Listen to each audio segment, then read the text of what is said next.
जो यहाँ मौजूद हैं आपके हम कुछ सवाल लेने की कोशिश करेंगे। 30 मिनट का वक्त हमने उसके लिए तय कर रखा है। इस तरह से ये 2 घंटे की बहस पूरी होगी। 2-3 बुनियादी बातें हैं जिनका हमें ध्यान रखना है। किसी भी किस्म की नारेबाजी में हमें शरीक नहीं होना है। ये हल्ला गुल्ला नहीं है, क्योंकि पूरी दुनिया देख रही है, तो एक नज़ीर कायम करनी है, एक उदाहरण लोगों के सामने रखना है कि पढ़े लिखे लोग इत्तेफाकी और ना इत्तेफाकी रखते हुए भी, एक दूसरे से सहमति और असहमति रखते हुए भी बात कह सकते हैं। यहाँ पर मेरे JNU के प्रोफेसर बैठे हैं, पुरुषोत्तम अग्रवाल जी, जिन्होंने हमें क्लास में सिखाया है कि सहमति का साहस और असहमति का विवेक, और इसका ठीक उलट भी, ये बड़ा ज़रूरी है। दूसरी बात, ये किसी एक धर्म के बारे में बहस नहीं है, ये बात सबको स्पष्ट होनी चाहिए। किसी धर्म को महान बताने या किसी धर्म को कमतर बताने की ये बहस नहीं है। तो यदि कोई इस उम्मीद से देख रहा है या यहाँ आया है, तो मैं आपको आश्वस्त करना चाहता हूं कि आपको नाउम्मीदी हाथ लगेगी। इस बहस में बहुत ज्यादा धार्मिक प्रतीकों के इस्तेमाल को लेकर भी, ये दोनों लोग जो अभी आपको गंभीर दिख रहे हैं, भले लोग हैं, कल शाम को चाय पर मिले थे, बहुत हंसी मजाक भी इनके बीच हुआ था, और गलबैयां डालते हुए एक तस्वीर भी हुई थी। ये इस बात का प्रमाण है कि इंटरनेट पर जो हल्ला मचा हुआ है उसके मुकाबले ये दोनों लोग बहुत ही अच्छे शांत ढंग से बहस के लिए राजी हो गए हैं। ट्विटर की बातें ट्विटर तक सीमित, एलन मस्क आजकल उसको एक्स कहते हैं। और अब इस बहस की शुरुआत, मैं इन विद्वानों का, हालांकि इनको परिचय की जरूरत नहीं, पर हो सकता है, हमें पत्रकारिता में सिखाया जाता है कि नेवर अज्यूम, विज्ञान भी यही कहता है। मुफ्ती शमाइल नदवी साहब इस्लामिक विद्वान, शिक्षाविद हैं, कोलकाता के वाहियान फाउंडेशन के संस्थापक हैं, लखनऊ की प्रतिष्ठित दारुल उलूम नदवतुल उलमा से ग्रेजुएशन किया है, सोशल मीडिया और सार्वजनिक मंचों पर अध्यापन और बौद्धिक कामों में सक्रिय हैं, और इस समय इंटरनेशनल इस्लामिक यूनिवर्सिटी मलेशिया से PhD कर रहे हैं। अच्छी बात यह है कि पढ़ाई के साथ साथ ट्रैवल ब्लॉग भी बनाते हैं। पेट्रोनस टावर के सामने का ब्लॉग हमने देखा। हमारे साथ जावेद अख्तर साहब हैं।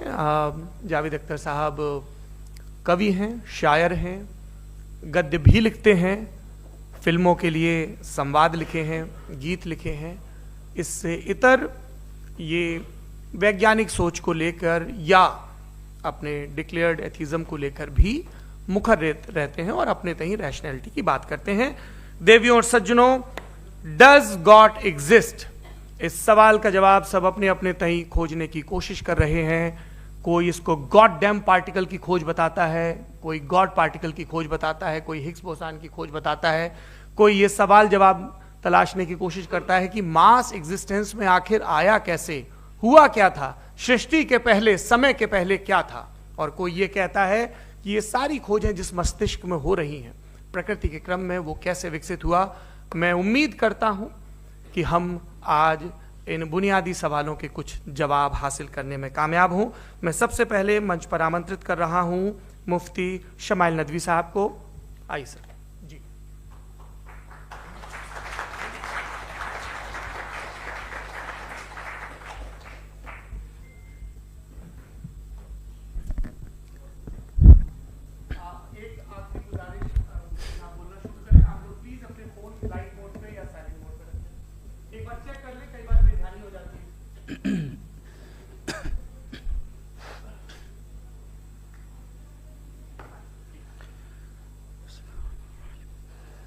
तमाम तारीफ़ें उस क्रिएटर के लिए जिसने इस यूनिवर्स को एक मकसद के तहत पैदा किया है।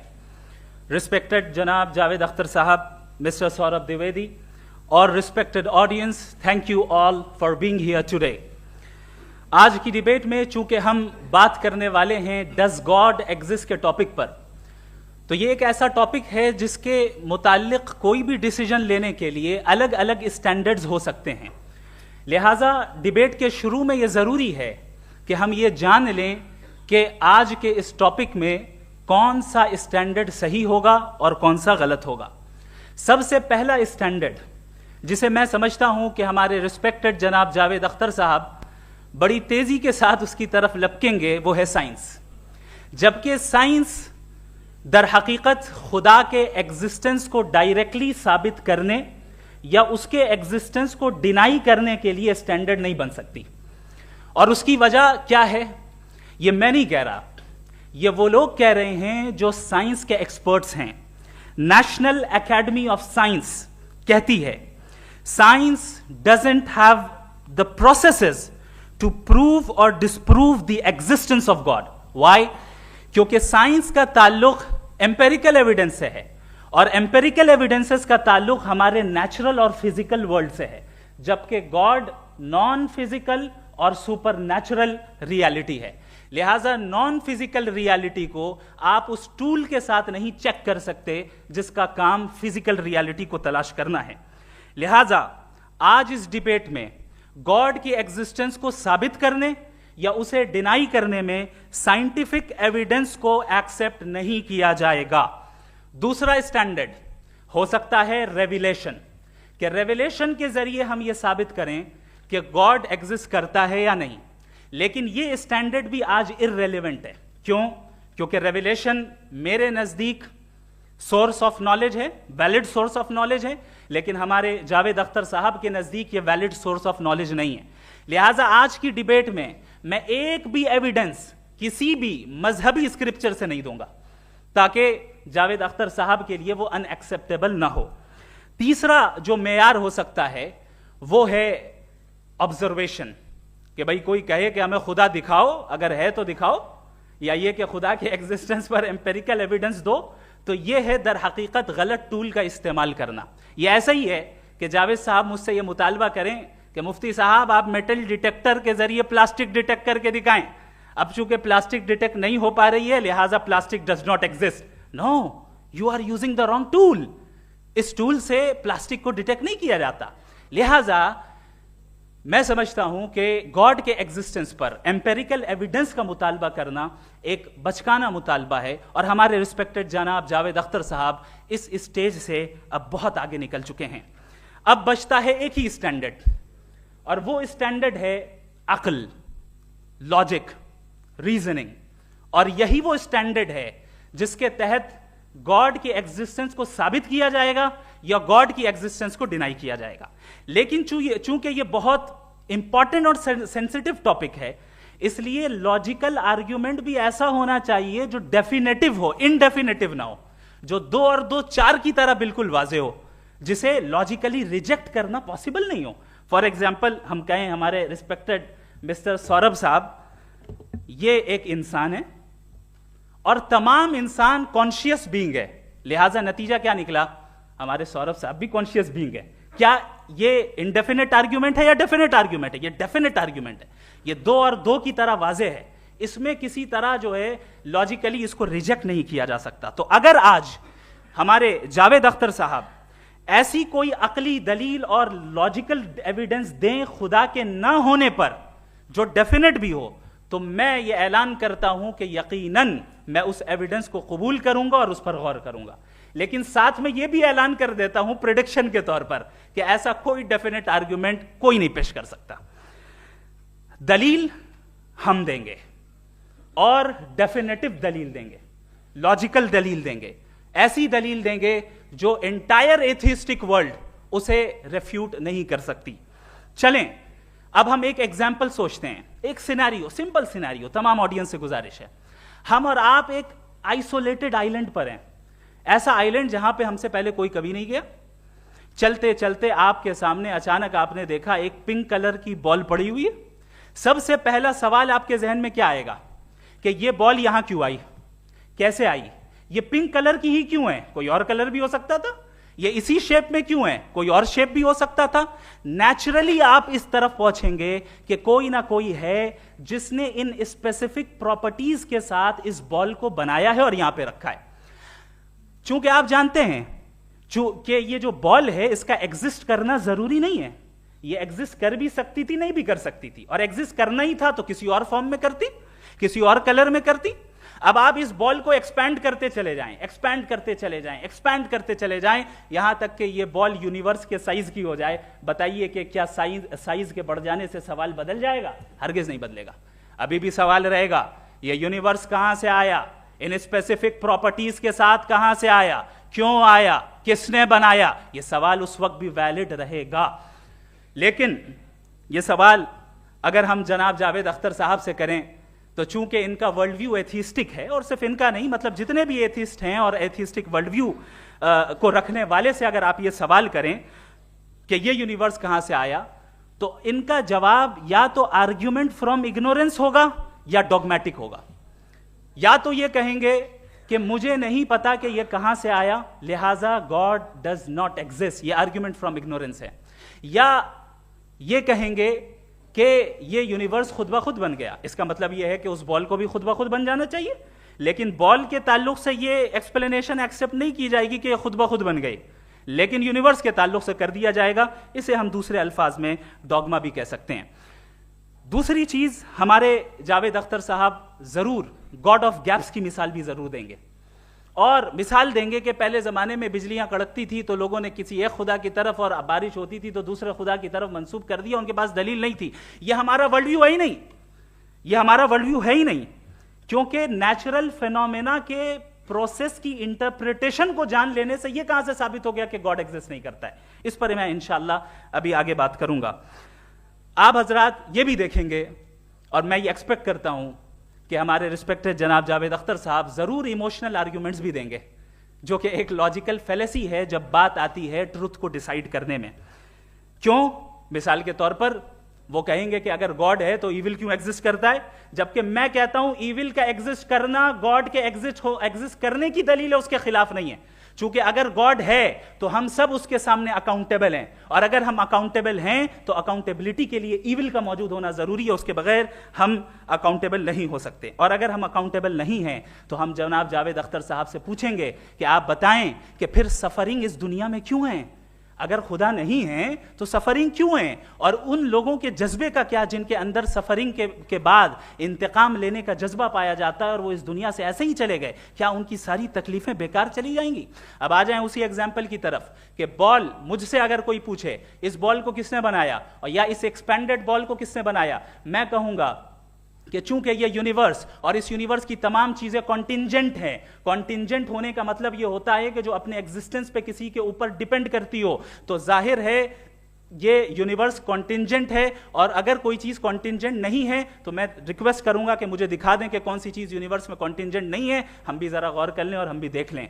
और जब कॉन्टिंजेंट चीजें मौजूद हैं तो फिलोसोफर्स की इस्तिलाह के मुताबिक, हम उस टर्मिनोलॉजी के मुताबिक हम उस जगह तक पहुंचते हैं और उस हस्ती तक पहुंचते हैं जिसे नेसेसरी बीइंग कहा जाता है, कि ये वो नेसेसरी बीइंग है जिसका मौजूद ना होना नामुमकिन हो। चूंकि अगर ये मौजूद ना हो तो सारी चीजें एग्जिस्टेंस में आएंगी ही नहीं, और ये सारी कॉन्टिंजेंट चीजें उसी के ऊपर डिपेंड करती हैं। अब अगर आप ये सवाल करते हैं कि फिर उस हस्ती को किसने बनाया, फिर उसका कॉज क्या है, फिर उसका कॉज क्या है, फिर उसका कॉज क्या है, और एंडलेसली चले जाएं, इसे हम कहते हैं इन्फिनिट रिग्रेस ऑफ कॉजेज, जो कि लॉजिकल फेलेसी है। कॉन्सेप्चुअली इंफिनिटी पॉसिबल है। मिसाल के तौर पे न्यूमेरिकल्स 1 2 3 गिनते चले जाएं, इन्फिनिट नंबर्स हैं। मैं कॉन्सेप्चुअली बात नहीं कर रहा, प्रैक्टिकली रियलिटी में साबित करके दिखाएं कि infinite regress of causes possible हैं या नहीं। अगर पॉसिबल हैं तो हम मान लेंगे, मिसाल दे दें, और पॉसिबल नहीं है तो एक ही ऑप्शन बचता है जिसे हम कहते हैं नेसेसरी बीइंग। ऐसी नेसेसरी बीइंग जो इंडिपेंडेंट है, क्योंकि अगर वो डिपेंडेंट हुई तो वो नेसेसरी नहीं रहेगी।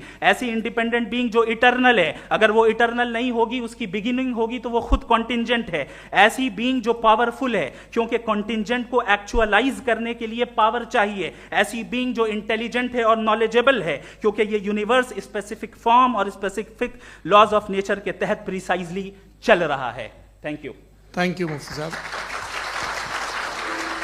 मैं इन दलीलों के बाद जावेद अख्तर साहब से गुजारिश करूंगा, आप बैठ के बोलना चाहेंगे या वहां? जी।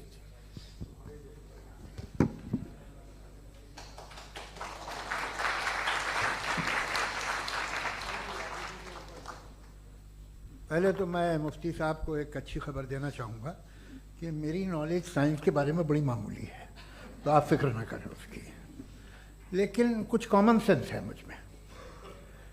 देखिए, ये खुदा का तस्वुर कोई नया तस्वुर नहीं है, ये सदियों से रहा है। ये कुछ रिलीजन 3000 साल पुराने होंगे, 4000 साल पुराने होंगे, लेकिन इंसान कोई 10,000 12,000 साल से एग्जिस्ट करता है होमोसेपियन की शक्ल में, और हमेशा कुछ ना कुछ मज़हब रहे। ये मज़हब जाहिलों के नहीं थे, ये मज़हब एक ऐसी ग्रीक सोसाइटी के थे जहाँ बड़े बड़े फिलोसफर्स पैदा हुए।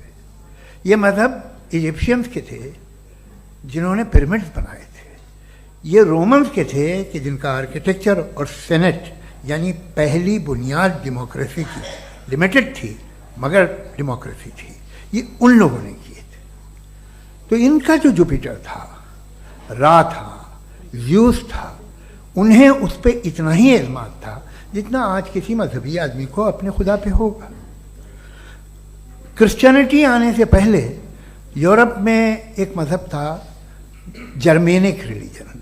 उसका एक खुदा था, उसकी एक बीवी थी, उसके 2 बेटे थे, एक बेटी थी। फिर जर्मनी में जब यूरोप में क्रिश्चियनिटी आई तो वो खुदा, उसकी बीवी और पूरे ख़ानदान चला गया। तो हमने अगर हम हिस्ट्री देखें तो खुदा जो हैं वो ज़्यादातर फ़नी है, वो हमेशा रहे नहीं। और वो जो लोग इन्हें मानते थे उनको आप कहें वो तो जाहिल थे, उन्हें तो कुछ पता ही नहीं था, ऐसा नहीं है। वो अपने वक्त में बड़े काबिल लोग थे और अपने वक्त में उन्होंने बड़े बड़े काम किए हैं, फिलोसफर्स थे, साइंटिस्ट थे। लेकिन उनका मज़हब कहाँ गया, उनके खुदा कहाँ गए? आज जो खुदा हैं दुनिया में लोग उन्हें मानते हैं। आपको क्या मालूम कि कितने बरसों के बाद क्या होने वाला है? हम यूरोप में देखते हैं तो चर्च खाली हैं। तो वक्त के साथ चीज़ें बदलती हैं। जहाँ तक इसका ताल्लुक़ है मज़हबों का,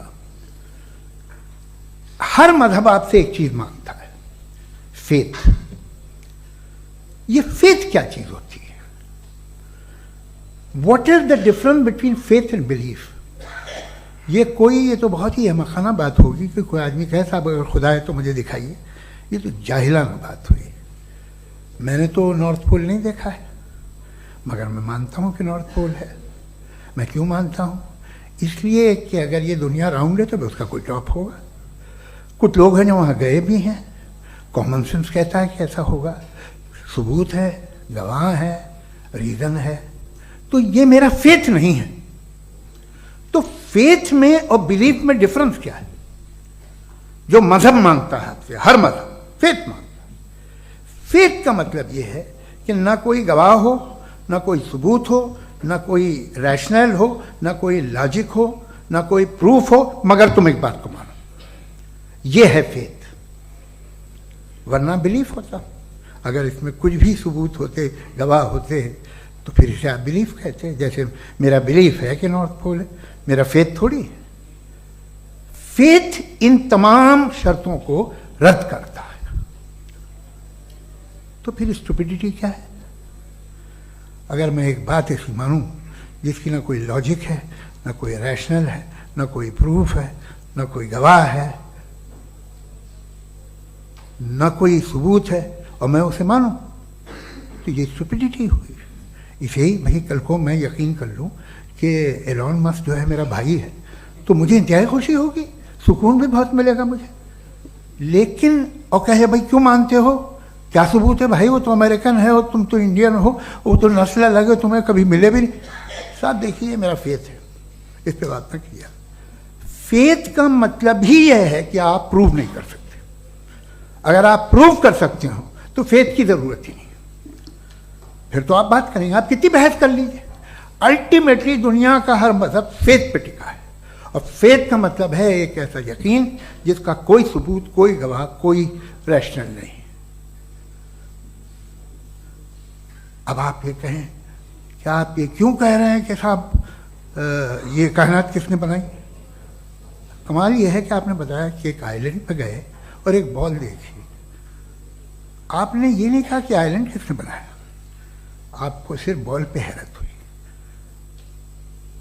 हमने आइलैंड पे हमने हैरत नहीं की, होते हैं आइलैंड। इसी तरह ये आइलैंड है, सितारे, ये गैलेक्सीज, ये सब आइलैंड हैं खला में। हम उन्हें टेकन फॉर ग्रांटेड लेते हैं, हम पूछते नहीं किसने बनाए।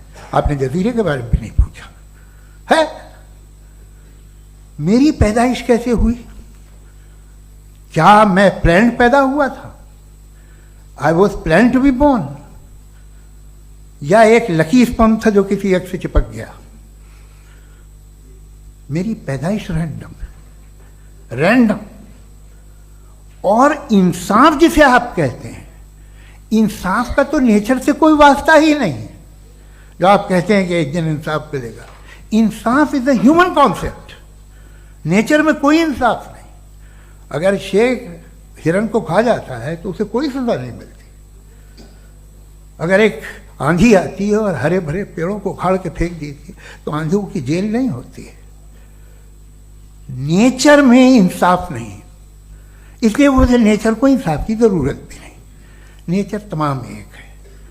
अब हम कहें कि साहब ये देखिए जो मैंने खाना खाया था ये मेरी आंख तो नहीं यूं कर दिया उसे तो इसे सजा मिलनी नहीं, वो सिस्टम है, ऐसे ही चल रहा है।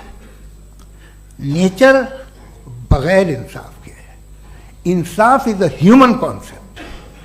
तो जो आपसे कहता है कि मैं तुम्हें इंसाफ दूंगा वो इंसानी जहन की पैदावार है। ये नेचुरल है ही नहीं, ये आसमानी है ही नहीं। नेचर का तसव्वुर, इंसाफ का तसव्वुर। भाई आप साथ मिलते हैं, अब आप लेफ्ट हैंड ड्राइव करते हैं, ये क्या है? तमाम सच, तमाम नेकी, तमाम शराफत लेफ्ट हैंड ड्राइव है। वरना क्या होगा, या तो आप क्रॉस कर देंगे, आपका एक्सीडेंट हो जाएगा, या आप किसी को मार देंगे, या ट्रैफिक जैम हो जाएगा। झूठ, बेईमानी, रिश्वतखोरी, ये तमाम जो है driving on the wrong side है। इसके ऊपर कुछ नहीं। ये तो हमने बनाया, जैसे हमने लेफ्ट हैंड ड्राइव बनाई है। ये कॉन्सेप्ट ऑफ इंसाफ जो है ये हमारा है, इसका नेचर से कोई वास्ता नहीं। शेर खा जाता है हिरन को, उसे जेल होती है क्या? कुछ भी नहीं, है ही नहीं। तो ये जो दुनिया के रिलीजन प्रॉमिस करते हैं आपसे इंसाफ, इसी से मालूम होता है कि ये मैन मेड है। ये तसव्वुर कहीं और का है ही नहीं।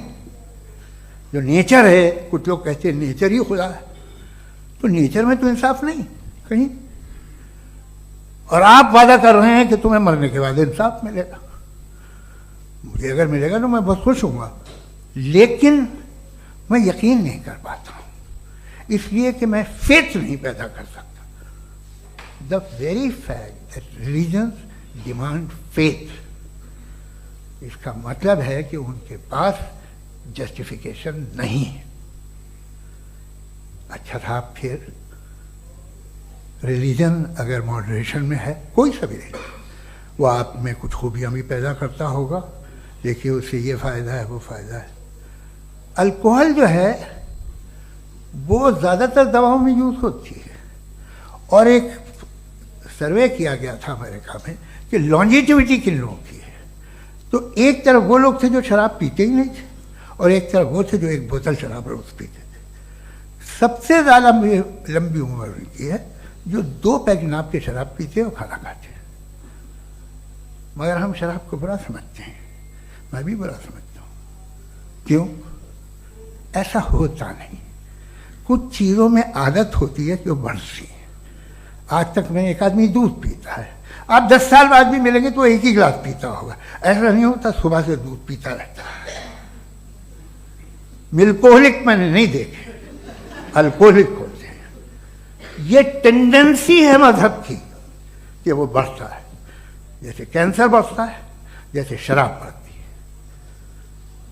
कुछ लोग होंगे जो उसे सही तरह से यूज़ करते हैं। मुझे यकीन है कि हमारे मुफ्ती साहब भी उनमें से एक हैं, इनसे बहुत खुशी हुई मुझे इनसे मिलकर। लेकिन कितने लोग हैं कि आज आप देखते हैं दुनिया में जो तबाहियाँ हैं, इनमें कितना हाथ है उन लोगों का जो बिलीवर कहते था मजहब ये नहीं कहता, ना कहता होगा, मगर जब ये मजहब पीते हैं तो ऐसे बिहेव करते हैं। थोड़ा सा अगर हो तो शायद बहुत अच्छी बात, लेकिन शराब थोड़ी सी नहीं रहती, उसमें टेंडेंसी है पहले। थोड़ा सा अगर 2-3 कैंसर के सेल हो ना बॉडी में तो आदमी स्लिम रहेगा, लेकिन वो 2-3 सेल नहीं रहते, वो मल्टीप्लाई होते हैं। जावेद साहब टाइम पूरा हो गया। टाइम हो गया तो बस बात खत्म हो गई। अच्छा, मुझे कुछ और कहने को था भी नहीं। जी, मैं पहले जवाबी दौर के लिए इनवाइट कर रहा हूं मुफ्ती साहब को। Your rebuttal round 1, you have 7 minutes.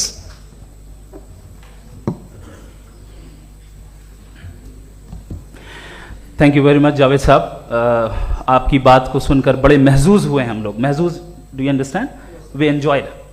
Okay, अब थोड़ा सा लॉजिकली उसको हम लोग देखते हैं। दरअसल हम लोगों ने कल गुजारिश की थी मुफ्ती साहब से भी, जावेद साहब से भी, कि हिंदुस्तानी ज़बान आम फहम सबको समझ में आ जाए और जहां कहीं आप मुश्किल शब्द इस्तेमाल करें वहां बताते भी चलें। Thank you.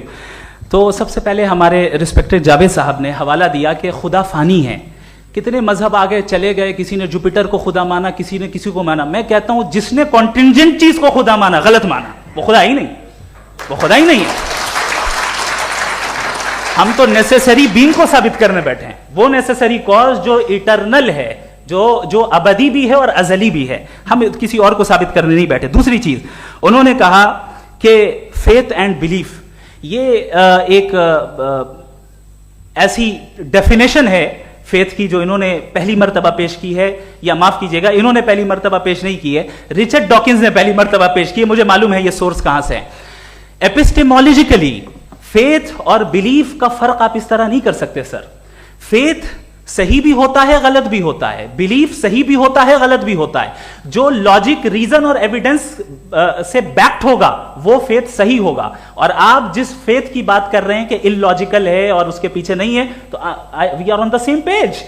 हम नहीं मानते उस फेथ को, जो फेथ ऐसा हो जिसके पीछे कोई लॉजिक ना हो, एविडेंस ना हो, हम नहीं मानते। हम तो उस फेथ के कायल हैं जिसके पीछे लॉजिक हो और एविडेंस हो। तो बिलीफ सही भी होता है, गलत भी होता है, फेथ भी सही होता है और गलत भी होता है। तो आज फेथ और बिलीफ के डिफरेंस पे बात नहीं हो रही। आज आप चाहे फेथ एक्सेप्ट कर लें या बिलीफ एक्सेप्ट कर लें, आज ये बात होगी कि ट्रूथ क्या है, चाहे ट्रू बिलीफ सही है या ट्रू फेथ सही है, और फॉल्स फेथ क्या है और फॉल्स बिलीफ क्या है, बात इस पे हो रही।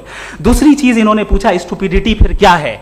अगर फेथ, रिलीजन स्टुपिडिटी नहीं है तो और क्या है? चूंकि फेथ का मुतालबा करते हैं तो स्टुपिडिटी क्या है? मैं कहता हूं स्टुपिडिटी एथिज्म है। उसकी वजह यह है कि आप एक सड़क पे जा रहे हो और आप किसी गार्डन में जाएं और देखें वहां लिखा है फूलों के साथ I love Javed Akhtar, and I really do, I love you sir. So जब आप वहां पर पहुंचे तो वहां पहुंचकर अब ये बताएं, क्या आप ये कहेंगे वाह व्हाट अ नेचुरल सिलेक्शन? ये क्या नेचुरल सिलेक्शन है? नहीं, ये प्रिसाइजली डिजाइंड है, इसके पीछे डिजाइनर है। लिहाजा अगर कोई एक ऐसी कॉमन सेंस की बात को कबूल नहीं कर रहा है कि यूनिवर्स जो इतने प्रिसाइजली काम कर रहा है, हम कह दें कि खुद ब खुद बन गई, मैं समझता हूं इससे बड़ी स्टुपिडिटी और कुछ नहीं है। ये इरैशनल चीज है। फिर हमारे सर ने कहा कि आपने बॉल पे फोकस किया, आइलैंड पे फोकस नहीं किया। अरे आइलैंड को किसने बनाया यही समझाने के लिए तो बॉल की मिसाल दे रहा हूं। और बॉल भी कॉन्टिंजेंट है, आइलैंड भी कॉन्टिंजेंट है, दोनों नेसेसरी बीइंग का मुतालबा करते हैं। आगे इन्होंने कहा कि नेचर में कोई इंसाफ नहीं है। हम डिसाइड करते हैं कि मोरालिटी क्या होती है, इंसाफ क्या होता है। हम डिसाइड करते हैं, जैसे ड्राइविंग सीट में ट्रैफिक वाला, ये तो किसी खुदा ने नहीं कहा, ये है, इसे कहते हैं फॉल्स इक्विवेलेंस। ये एक लॉजिकल फेलेसी है। आपने जो है मिसाल दी ड्राइविंग की और ट्रैफिक की, ये सब्जेक्टिव मोरालिटी है। आप सब्जेक्टिव मोरालिटी को मिसाल बनाकर ऑब्जेक्टिव मोरालिटी के ऊपर नहीं थोप सकते। इंसाफ की ऑब्जेक्टिव मोरालिटी है। अगर आप ये कहते हैं कि नेचर में इंसाफ नहीं है तो इंसाफ का न होना ये नेचुरल हुआ, तो फिर नेचर को नेचर रहने दे, क्यों हम इतना स्ट्राइव कर रहे हैं दुनिया में इंसाफ लाने के लिए? ये तो इलॉजिकल बात है, इरैशनल बात है। इसलिए बहुत सी चीजें ऐसी हैं जो ऑब्जेक्टिवली जो है इविल या गुड हैं, और बहुत सी चीजें ऐसी हैं जो सब्जेक्टिवली हैं। सब्जेक्टिवली जो मोरल होता है या इमोरल होता है उसको हम सोशल कंसेंसस से या पर्सनल प्रेफरेंस से डिसाइड करते हैं। लेकिन जो ऑब्जेक्टिव मोरालिटी है, जिसमें इंसाफ आया, जो इन्होंने बार बार रिपीट किया, ये ऑब्जेक्टिव है, सब्जेक्टिव नहीं है। अगर आप कहते हैं ये सब्जेक्टिव है तो मेरा सवाल आपसे ये है, क्या सोशल कंसेंसस के जरिए अगर जुल्म को सही करार दे दिया जाएगा तो आप जुल्म को जस्टिफाई करेंगे? दूसरी चीज इन्होंने यह कहा कि 2 पैक शराब पी लें तो वो उतने पे नहीं रहता, बढ़ जाता है। यही मामला मजहब के साथ है।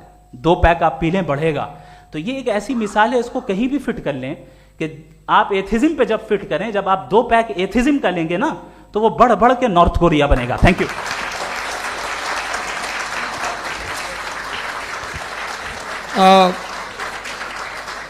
फर्स्ट राउंड के रिबटल के लिए मैं जावेद साहब को इनवाइट कर रहा हूं। आपके पास 7 मिनट का वक्त है, रीसेट कर दीजिएगा प्लीज। मुझे इस बात की खुशी है कि मुफ्ती साहब ने भी मान लिया कि नेचर में कोई इंसाफ नहीं है। तो कोई भी चीज़ जो इंसान ने नहीं बनाई है उसमें इंसाफ नहीं होता है। एक बात मैं आपसे अर्ज़ करूँ, ज़रा पता लगा लीजिएगा, ये जो आप बाग में जाते हैं बेहद खूबसूरत फूल देखते हैं ना, इनमें से कोई नेचुरल नहीं है। ये सारे फूल क्रॉस करके बनाए गए हैं। जो जंगल में फूल होते हैं नहायत मामूली होते हैं, ये फूल इंसानों ने बनाए हैं। जो आप बाग में देख के वाह वाह कहते हैं, ये इंसानों के बनाए हुए हैं। डिफरेंट फूलों को क्रॉस करके, डेवलप करके, फिर क्रॉस करके इस तरह से बनाए गए। नेचुरल फ्लावर नहीं, किसी जंगल वीरान में जाके आप गुलाब के फूल नहीं देखेंगे। ये सब बनाए हुए इंसान ने, बहुत से काम इंसान ने किए हैं। बाकी है कि आपने मेरी एक बात का जवाब नहीं दिया, जिससे मुझे शिकायत है कि फेथ क्या है और आप फेथ मांगते क्यों हैं मुझसे। आप तो लॉजिकल हैं, आपके पास तो सारे रैशनल्स हैं, आपके पास सारे सबूत हैं, तो आपको फेथ की डिमांड क्यों करते हैं कि भाई तुम सरेंडर कर दो और सवाल मत करो। कोई मजहब सारे सवाल करने की इजाजत नहीं देता है और मना करता है कि ज़्यादा सवाल ना करो, बह जाओगे तुम। आप क्यों रोकते हैं? हकीकत यह है कि इंसानी तारीख क्या है। इंसानी तारीख ये है कि दुनिया में दो तरह के लोग हुए हैं। एक वो जिन्होंने अपनी लाइल्मी की परस्तिश की है, दूसरे वो जिन्होंने अपनी इग्नोरेंस या लाइल्मी से झगड़ा किया है और मालूम किया है कि क्या है। ये जो आप कह रहे हैं, आज आप हैरान हैं कि भाई ये यूनिवर्स कैसे बनी। लोग हैरान थे कि सूरज डूबता है तो इधर से कैसे निकलता। और आप एक कदम जाके हमेशा का मानने को तैयार है, एक कदम पीछे ही मान जाइए। भाई आप इसके बाद जाते हो, कहते सवाल ना करना कि ये कहाँ से आया, ये पावर तो हमेशा से हमेशा रहेगी। तो आप यूनिवर्स के बारे में मानने में क्या तकलीफ है? एक कदम पहले रुक जाइए। ये हमेशा से थी या नहीं थी, हमें मालूम नहीं है। और ये कहना कि हमें मालूम नहीं है, कमाल ये है कि दुनिया के सारे मजहब सब जानते हैं ये दुनिया कैसे बनी थी, कैसे मिटेगी, मरने के बाद क्या होगा, इनको सब इल्म है। इनको किसी को डायनासोर होते थे पहले ये नहीं पता था, किसी को नहीं पता। किसी भी दुनिया की मजहबी किताब में डायनासोर का जिक्र नहीं है। लेकिन बाकी सब बातें, how to make universe in 4 easy lessons and बाकी सब पता है।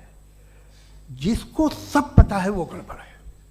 हम में ये इंकिसार, ये ह्यूमिलिटी होनी चाहिए कि हम ये कहें कि हमें ये बहुत सारी बातें नहीं मालूम, लेकिन हम उनकी परस्तिश ना करना, अपनी लाइल्मी को की परस्तिश ना करें, हम उसे पता लगाने की कोशिश करें। जिस दुनिया में आप बैठे हैं सर, ये हॉल जो है, ये इलेक्ट्रिसिटी जो है, ये माइक जो है, जिस हवाई जहाज से आप आए थे, वो जिस कार से आप यहाँ आए हैं, ये सब उन लोगों की बनाई हुई है जिन्होंने सवाल किए थे। ये दुनिया जिसमें आप आज आराम से हैं, ये उन लोगों की बनाई है कि जिन्होंने सवाल किए थे। और हर स्टेज पे इन सवालों को मकरूह कहा गया था, गलत कहा गया था। आप जरा तारीख पढ़िए, एक बड़ी दिलचस्प किताब है बर्ट्रैंड रसेल की, जिसमें उसने रिलीजन एंड साइंस कि कब से रिलीजन जो है साइंस के अगेंस्ट है। और हद तो यह है कि भाप के इंजन के खिलाफ थे, स्टीम इंजन के भी खिलाफ थे, और फतवे हुए उन पर, वेटिकन ने दिए। तो ये हमेशा, अभी जैसे ही ये राइट फिंगर आते हैं अमेरिका में पावर में, तो वो जो अपना ये क्या बोलते हैं उसे, सीड क्या बोलते हैं, सीड क्या जो, हाँ नहीं सीड जो होते हैं जिन पे जी नहीं भाई, वो जो ह्यूमन बॉडी के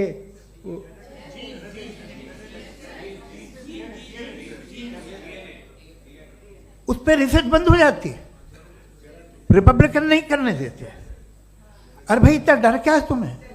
एक ज़माने में बहुत नाराज थे ये सारे मजहबी लोग कि ये इंसान तो इंसान बनाने की कोशिश कर रहा है। आपको क्या तकलीफ भाई, बना ले तो बना लेने दो, ये खौफ क्या है? और ये सब आज जो आप कह कर रहे हैं नामुमकिन है, ये कैसे हुआ? मुझे एक किस्सा याद आता है। जब मैं 6ठी क्लास में था तो मैं मैथमेटिक्स में बहुत वीक था, तो एक टीचर रख दिया गया। उसने 1 2 3 4 5 6 7 को सिखा दिया मुझे। वो दिन मैं भूल नहीं सकता हूँ मुफ्ती साहब, जिस दिन उसने ये बताया कि 1/2 क्या होता है और 3/4 क्या होता है। मुझे ऐसा लगा कि मेरा सर बीच से फट जाएगा। ये आदमी कह रहा है कि जो दीवार के अंदर जाओ वॉक करते हुए। आज हंसता हूँ मैं इस बात पे।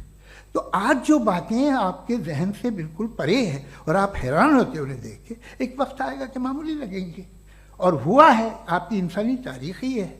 इतनी जल्दी सारे फैसले आप मत कर लीजिए, थोड़ा ये ह्यूमिलिटी रखिए कि भाई ये हमें नहीं मालूम। ये कहने में क्या है, ये यूनिवर्स कहाँ तक फैली, ये कब से है और कब तक रहेगी, हमें नहीं मालूम। आपने फैसला कर लिया कब बनी। ये आपके हिसाब से कोई 14 बिलियन ईयर बनी जो समझा जाता है। उससे पहले हजारों करोड़ों अरबों साल तक खुदा बैठा क्या कर रहा था? खामोश बैठा था, ऐसे ही जमाइयाँ ले रहा था। फिर उसे आइडिया है, यार एक काम करते, वक्त अच्छा गुजर जाएगा, यूनिवर्स बनाते। सोचिए, वो तो हमेशा से है ना, मगर यूनिवर्स हमेशा से नहीं है, ये तो बनाई गई है। और उससे पहले क्या था, इनका क्या काम था? कैसी बात है, ये बड़ा आसान है। जो बात हमें आज धीरे धीरे पता चली है, बरसों 2000 और 2500 साल पहले आपको किसी ने बता दिया कि क्या था, आप मान गए, और तब से वही मान रहे हैं जो 2500 साल पहले कहा गया था। सब कुछ बदल गया है, सॉल्व हो रही हैं चीज़ें। अभी साइंस बिल्कुल दावा नहीं करती, या कोई फिलोसफर ये दावा नहीं करता कि हमें सब मालूम, बल्कि वो कहता है कि हमें जितना मालूम होता है उससे ये मालूम होता है कि हमें कितना कम मालूम। तो हम अपनी जहालत से लड़े, उसकी परस्तिश न करें। जी, time. Thank you so much. मैं तर्कों की श्रृंखला में राउंड 2 के लिए मुफ्ती साहब को आमंत्रित कर रहा हूं। आपके पास एक बार फिर से 7 मिनट का वक्त है। शुक्रिया। जनाब जावेद अख्तर साहब कई मर्तबा दोहरा रहे हैं कि फेथ का मतलब बताइए, फेथ का मतलब बताइए। मैंने बता दिया, फेथ सही भी होता है, गलत भी होता है। और आज हम फेथ पे बात नहीं कर रहे, हम ट्रुथ और डज गॉड एग्जिस्ट पे बात कर रहे हैं। क्या डज गॉड एग्जिस्ट, ये ट्रुथ यानी गॉड है या नहीं है, इसमें से दोनों ट्रुथ क्या है। अब आप उसे फेथ कह लें, बिलीफ कह लें, नॉट माई बिजनेस। उसके बाद आपने कहा कि भाई सवाल करने से मजहब रोकता है। मैं कहता हूं जो रोकता है वो रोकता होगा, मैं नहीं रोकता, बल्कि सवाल करें, सवाल करना चाहिए। सवाल कर करके तो हम आगे बढ़ते हैं, तरक्की करते हैं, और इसीलिए मैं आज यहां पे आया हूं। लेकिन सवाल सिर्फ खुदा से नहीं होगा, आपसे भी होगा। सवाल एथिज्म से भी होगा, सवाल सिर्फ मजहब से नहीं होगा, सबसे होगा। और आज मैं सवाल करूंगा और उम्मीद है कि आप जवाब देंगे। अभी तक आपने वैसे कॉन्टिंजेंसी आर्गुमेंट का कोई जवाब नहीं दिया। चलें, आपने कहा यूनिवर्स के बारे में इटर्नल क्यों नहीं बोल देते। ये चूंकि लॉजिकली पॉसिबल ही नहीं है कि यूनिवर्स इटर्नल हो। यूनिवर्स एक कॉन्टिंजेंट चीज है जो टाइम एंड स्पेस के पाबंद है, टाइम एंड स्पेस से बाउंड है। जो टाइम एंड स्पेस से बाउंड होगा वो कॉन्टिंजेंट होगा, जो कॉन्टिंजेंट होगा वो उसकी बिगिनिंग हुई होगी, जिसकी बिगिनिंग हुई होगी वो इटर्नल नहीं हो सकता। ये तो कॉमन सी बात है। आपने कहा कि किसी मजहबी किताब में डायनासोर का जिक्र नहीं है। अफसोस कि आज तक किसी मैथमेटिक्स के किताब में मुझे डायनासोर का जिक्र नहीं मिला। तो इसका मतलब मैथमेटिक्स की किताब बेकार है? नहीं, उसका वो टॉपिक नहीं है। रेवलेशन का और मजहबी किताबों का टॉपिक ये नहीं है कि आपको आके बताए साइकिल कैसे बनाते हैं, या आकर ये बताएं कि जो है डायनासोर कब था। वो तो मोरालिटी सिखाने आया है, गॉड के बारे में बताने आया, नॉन फिजिकल रियलिटी की हकीकत को सिखाने के लिए आया। रिलीजियन साइंस को रोकता है? नहीं रोकता। अगर रोकता है तो गलत करता है। रिलीजियन साइंटिज्म को रोकता है, जिसमें हमारे जावेद साहब मुब्तला हैं। साइंस और साइंटिज्म में फर्क है। साइंटिज्म यह है कि आप समझें कि साइंस और साइंटिफिक मेथोडोलॉजी ये नॉलेज को हासिल करने का वाहिद सोर्स ऑफ नॉलेज है। यह है साइंटिज्म। हम इसे रिजेक्ट करते हैं। हम साइंस को तो तरक्की करते हैं, भाई आप हमारी पूरी तारीख कर लें, पढ़ लें तो आपको पता चल जाएगा। बहरहाल ये अलग टॉपिक है। उसके बाद इन्होंने एक लफ्ज कहा, वेटिकन ने फतवा दिया। वेटिकन का फतवे से कोई ताल्लुक नहीं है, दोनों कॉन्ट्राडिक्टरी अल्फाज हैं। उसके बाद उन्होंने कहा कि भाई हमें नहीं मालूम। अगर नहीं मालूम तो क्लियरली कह देना कि नहीं मालूम है, इसमें क्या हरज है। तो वही तो मैं कह रहा हूं ना कि आप कह दें कि नहीं मालूम, लेकिन क्लेम क्यों कर रहे हैं कि गॉड एग्जिस्ट नहीं कर रहा है। आप कह दे नहीं मालूम है, हो सकता है हो सकता ना हो, लेकिन आप क्लेम कर रहे हैं। The moment you say God does not exist, this is a claim, and now the burden of proof is upon you too, जैसे हमारे ऊपर है। और क्यों है मैं बताता हूं, क्यों है ये भी मैं बताता हूं। फिलोसॉफिकली जो क्लेम होता है ना, सिर्फ ये नहीं होता कि इंसान कहे पॉजिटिव क्लेम करे और नेगेटिव क्लेम करे तो बर्डन ऑफ प्रूफ नहीं है। आप मिसाल के तौर पे मैं कहूं कि फुला उस कमरे में कोई नहीं है, मैंने एक नॉलेज का क्लेम किया है। उस कमरे में कोई नहीं है, मैंने एक नॉलेज का क्लेम किया। या तो मैं कहूं मुझे नहीं पता, हो भी सकता है नहीं भी हो सकता है, this is not a claim. लेकिन जब मैं कह रहा हूं कि वहां कोई नहीं है, या मैं कह रहा हूं वहां कोई है, दोनों क्लेम है और दोनों के ऊपर बर्डन ऑफ प्रूफ है। हमारे ऊपर भी बर्डन ऑफ प्रूफ है, मैंने कंटिजेंसी आर्ग्यूमेंट दिया, इसे तोड़कर दिखाइए। आखिरी चीज, इन्होंने कहा कि खुदा दुनिया बनाने से पहले 150 साल पहले या करोड़ों साल पहले क्या कर रहा था। अरे हजरत,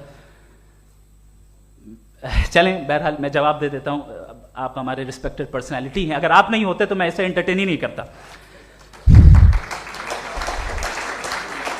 टाइम, ये 100 साल पहले या 100 साल बाद, पहले बाद में अभी, ये वो अल्फाज हैं जिनका ताल्लुक टाइम से है।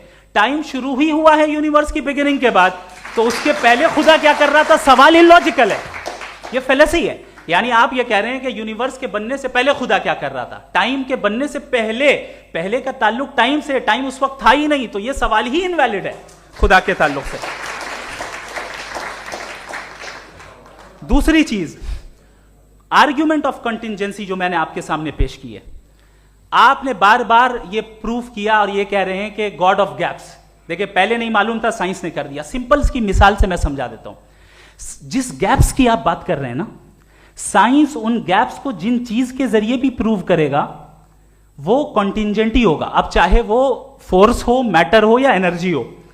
लिहाजा सवाल हमारा उस वक्त भी वैलिड होगा जब तक कि आप नेसेसरी बीइंग पे ना आ जाएं, और इन्फिनिट रिगरेस पॉसिबल नहीं है of causes in practical world, तो जाहिर है कहीं रुकना पड़ेगा, जहां रुकेंगे वही खुदा है। दूसरी चीज, आपने ये कहा, क्या कह रहा था मैं, किस पॉइंट को? What? Oh no, after that. Just now. हाँ, जहां रुकेंगे वही खुदा है। बहरहाल, तो टाइम का जिक्र हो गया, गॉड ऑफ गैप, सॉरी, या इसकी एक मिसाल आप ले लें।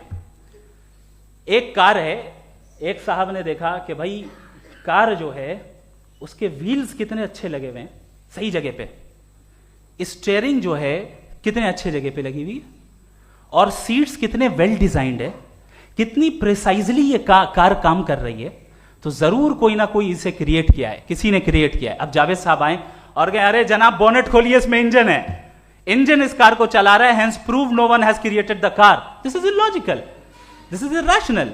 आपने इंजन के जरिए उस गैप को तो साबित किया, लेकिन क्या उससे कार की जो क्रिएशन है और उसका जो क्रिएटर है ये इम्पॉसिबल हो जाए, ऐसा पॉसिबल है? उसका सवाल खत्म हो जाए, ऐसा पॉसिबल है? नहीं। आपने गैप्स को फिल करके, कॉन्टिंजेंट चीजों से गैप्स को फिल करके हमारे ऑब्जर्वेशन को और ब्रॉड कर दिया। अब हमें और पता चल गया कि ये जो कार है इसका सिस्टम कितना ज्यादा कॉम्प्लेक्स है। पहले कम समझते थे, अब कॉम्प्लेक्सिटी और ज्यादा वाजे हो गई। अब हमें समझ में आ रहा है कि हमारी सर्टेनिटी और बढ़ गई कि जरूर इस कार को किसी ना किसी ने बनाया। यही मामला यूनिवर्स का है। साइंस हमेशा फिजिकल वर्ल्ड की चीजों को ही फिल करती जाएगी और फिजिकल चीजों से ही करती जाएगी, चूंकि एम्पेरिकल एविडेंस का ताल्लुक फिजिकल वर्ल्ड से है। आप साइंस के जरिए मेटाफिजिकल रियलिटी को कभी साबित नहीं कर सकते। ये रॉन्ग टूल का इस्तेमाल करना है। ये वही काम है कि आप मेटल डिटेक्टर से प्लास्टिक डिटेक्टर करने चलें, जो कि जाहिर है सही नहीं है। Thank you.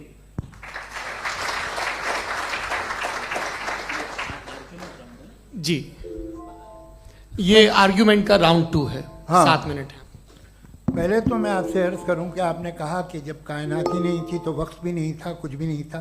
कैसे नहीं था? खुदा था। एक एग्जिस्टेंस तो था ना खुदा का। तो जब खुदा था तो वक्त भी होगा। ऐसा नहीं कि कुछ भी नहीं था, खुदा था।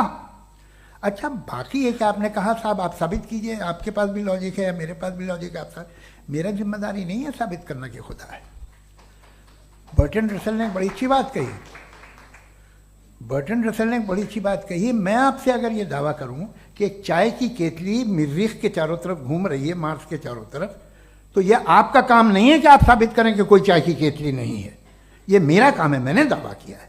ये दावा तो मजहबी लोग करते हैं कि खुदा है, मैं क्यों साबित करूं कि नहीं है?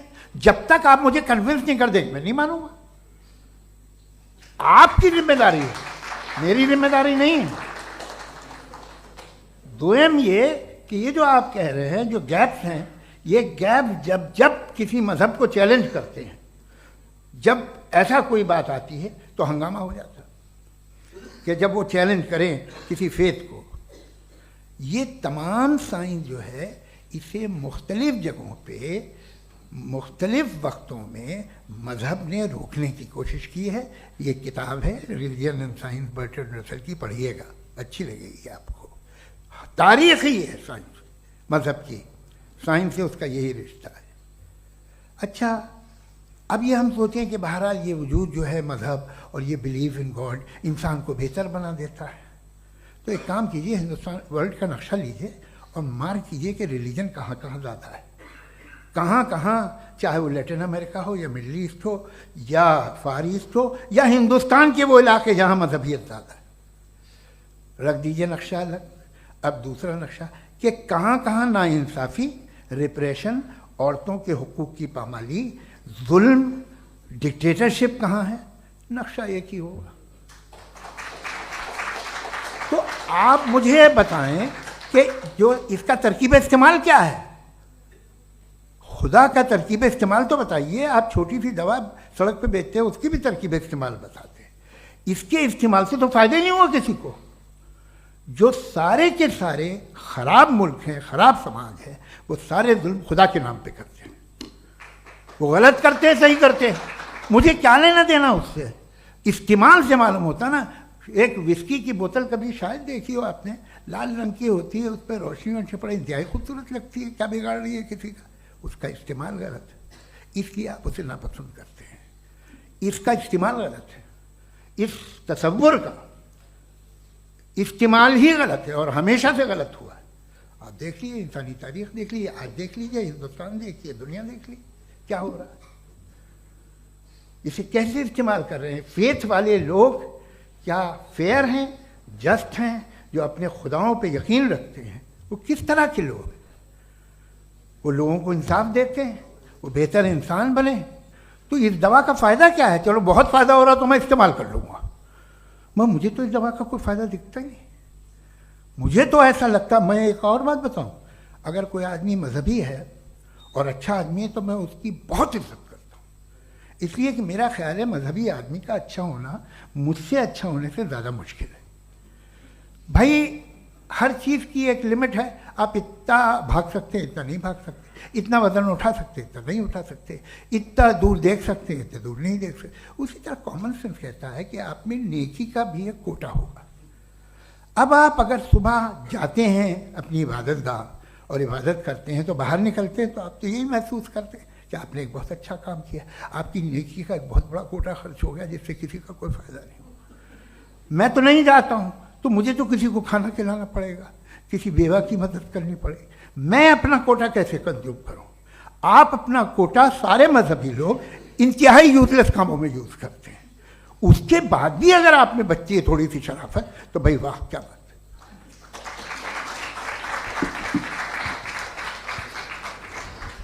एक तो मुझे ये बात बहुत अच्छी लग रही है कि दोनों ही विद्वान समय को मानते हैं और बहुत समय से अपनी दलीलें और बाज़ दफ़ा समय से पहले अपनी तकरीरें पूरी करके अपनी अपनी कुर्सी पर बैठ रहे हैं। ये इस आर्ग्यूमेंट का राउंड 2 पूरा हुआ।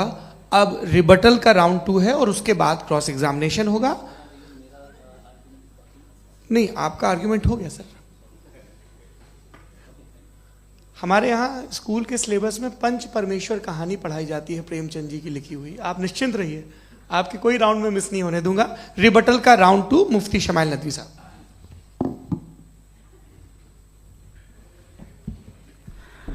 असल में जो हकीकी प्रॉब्लम है, असल प्रॉब्लम है वो ये है कि जावेद साहब के पास कॉन्सेप्ट ऑफ गॉड क्लियर नहीं है। इन्होंने कहा कि कायनात से पहले खुदा तो था, तब भी तो टाइम होगा। ये खुद टाइम कायनात का हिस्सा है। हम खुदा, उस खुदा को मानते हैं, नेसेसरी बीइंग का टाइमलेस होना जरूरी है, चूंकि वो टाइम का क्रिएटर है। जब उसने टाइम को क्रिएट किया तो वो खुद टाइम पे कैसे होगा? उसने जब स्पेस को क्रिएट किया तो खुद स्पेस में कैसे होगा? अगर वो टाइम एंड स्पेस को पहले से ही उसका पाबंद है तो फिर किस चीज को उसने क्रिएट किया? लिहाजा ये सवाल गलत है कि खुदा था तो टाइम होगा, बिल्कुल नहीं। टाइम के पाबंद हम हैं, खुदा नहीं है। हम फिजिकल वर्ल्ड से ताल्लुक रखते हैं, वो मेटाफिजिकल रियलिटी है।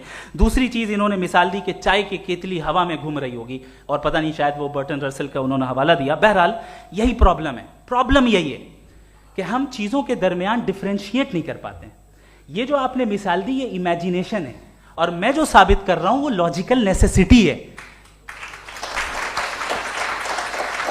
आप इमेजिन करने आए तो कुछ भी करें, जुपिटर में पिंक एलिफेंट होगा, यूनिकॉर्न होगा, करें, उससे कायनात पे क्या फर्क पड़ता है? उससे आप लॉजिकल नेसेसिटी साबित नहीं कर सकते। मैं तो उस प्राइम कॉज की बात कर रहा हूं, उस नेसेसरी बीइंग की बात कर रहा हूं जिसके बगैर इस कायनात का एग्जिस्टेंस मुमकिन नहीं है। दूसरी चीज, मजहब को साइंस चैलेंज करती है वगैरह वगैरह, ये हमारा टॉपिक ही नहीं है। मैं इस पे बात करूंगा तो फिर मेरा वक्त चला जाएगा। मजहब के ऊपर चूंकि हमारी डिस्कशन नहीं है, साइंस को मजहब और बिलखुसूस मैं और हमारा वर्ल्ड व्यू कम अज कम साइंस को पीछे नहीं करता है, साइंटिज्म की मजम्मत करता है। इसकी वजाहत मैंने पहले कर दी। दूसरी चीज इन्होंने कहा वर्ल्ड का नक्शा लीजिए, वर्ल्ड मैप लीजिए, दो अलग अलग जगह की। हजरत, मैंने ये होमवर्क किया था और मैंने मिडिल ईस्ट का एक नक्शा लिया और यूरोप का एक नक्शा लिया, ये मजहबी इलाका और ये लिबरल और एथीस्ट इलाका। मुझे पता चला कि सबसे ज्यादा रेप केसेस जो हैं वहां पर है।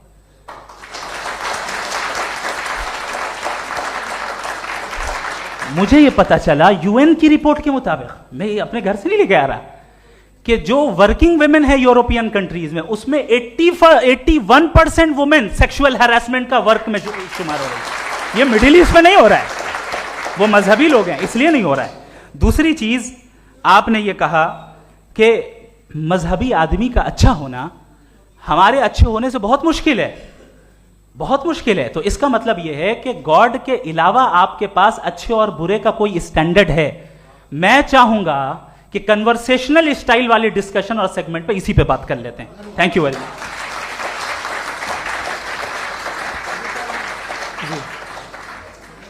ये रिबटल का राउंड 2 है, आपके पास 5 मिनट का वक्त है और इसके बाद क्रॉस एग्जामिनेशन शुरू करेंगे। आप चाहें तो जो इन्होंने सवाल पूछे उनके जवाब आप रिबटल में भी दे सकते हैं। जी जी, देखिए, पहले तो ये बात कि ये मिसाल गलत नहीं है, गलत है। इन्होंने पहले ही हमको डिसार्म कर दिया, कह लिया अकल से मामला सॉल्व नहीं हो सकता, लॉजिक से आप पहुंच नहीं सकते। ये एक मेटाफिजिकल चीज़ है। मेटाफिजिकल अजीब सा लफ्ज़ है, ठीक से किसी को माने नहीं मालूम इसके, तो ऐसा लगता है कुछ बड़ी चीज़ है। अरे भाई, क्या होता है मेटाफिजिकल, बताओ, खड़ी हो।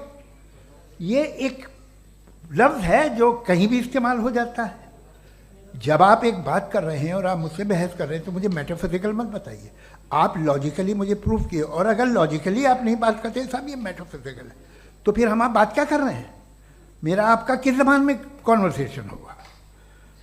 और ये कहना कि वक्त पहले नहीं था, तो फिर क्यों कहते हैं ये हमेशा से और हमेशा रहेगा? हमेशा वक्त है, तो आप कैसे कहते हैं वो हमेशा से है और हमेशा रहेगा? हमेशा का मतलब है कोई वक्त, अगर वक्त ही नहीं है तो हमेशा कैसे? बाहर वो रहेगा। अब मैं ये देखता हूँ, आपने कहा ना कि वहाँ रेप ज़्यादा होते हैं, तो हम एक बात देखते हैं कि दुनिया जिस पे वो कादर मुतलक है, जिसकी मर्ज़ी के बगैर पत्ता भी नहीं हिलता, ओमनीपोटेंट है, ये दुनिया चल कैसे रही है?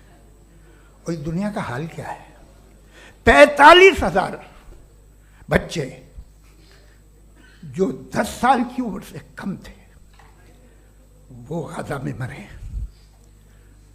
भूख से काला हांडी में बच्चे मरते हैं और डिप्थेरिया से मरते हैं। डिप्थेरिया अजीब मर्ज है, गले में जाली बनना शुरू होती है, बच्चा नीला हो जाता है, गरीब का बच्चा, इसलिए कि उपास ये कादर मुतलक है, जो चाहे कर दे। इससे आप दुआएं मांगते हैं हमारी ये काम कर दे वो कर दे, तो इसका मतलब डे टू डे लाइफ में वो इंटरफेयर करता है और ये देख रहा है वो। अगर वो वाकई भी है फॉर डिस्कशन सेक, तो मैं जब दुनिया देखता हूँ तो मेरे दिल में उसके लिए कोई इज्जत नहीं पैदा होती। ये क्या कर रहे हो तुम पूरे ऑल पावरफुल हो, ओमनीपोटेंट हो, ओमनी प्रेजेंट हो।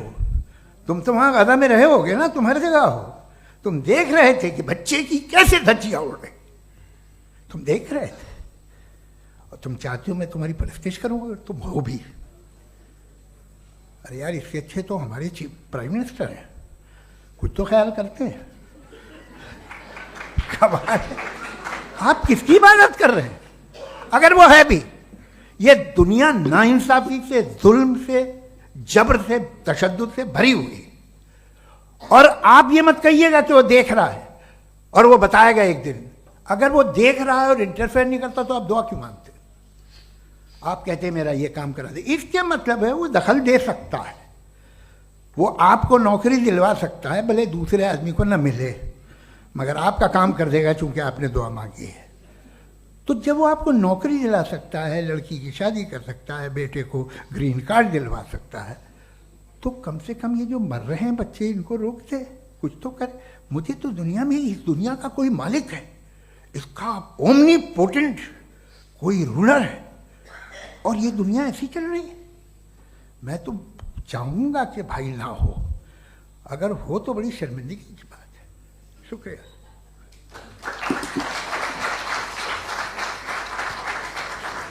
देवियों और सज्जनों, इस बहस के 2 राउंड और 2 रिबटल पूरे हो चुके हैं। अब सबसे ज़रूरी और सबसे मुश्किल राउंड शुरू हो रहा है, क्रॉस एग्जामिनेशन का। अब इन विद्वानों की सज्जनता की एक परख भी होगी, और वक्त हमने 16 मिनट का तय किया है। पहला सवाल आप पूछना चाहेंगे? जी बिल्कुल। पहले बोले भी आप माइक ले लीजिएगा हाथ में, ये नीचे से ऑन जी। मैं बोलता हूँ, ये डायस हटा सकते हैं क्या हम थोड़ा क्विकली? डायस पीछे कर दीजिए बस थोड़ा सा, है, ताकि ये जो दाएं बाएं लोग बैठे हैं, इसे हटा ही दीजिए। अब हम वहाँ तो जाने वाले नहीं। आराम से आराम से दोनों तरफ से हटा दीजिए।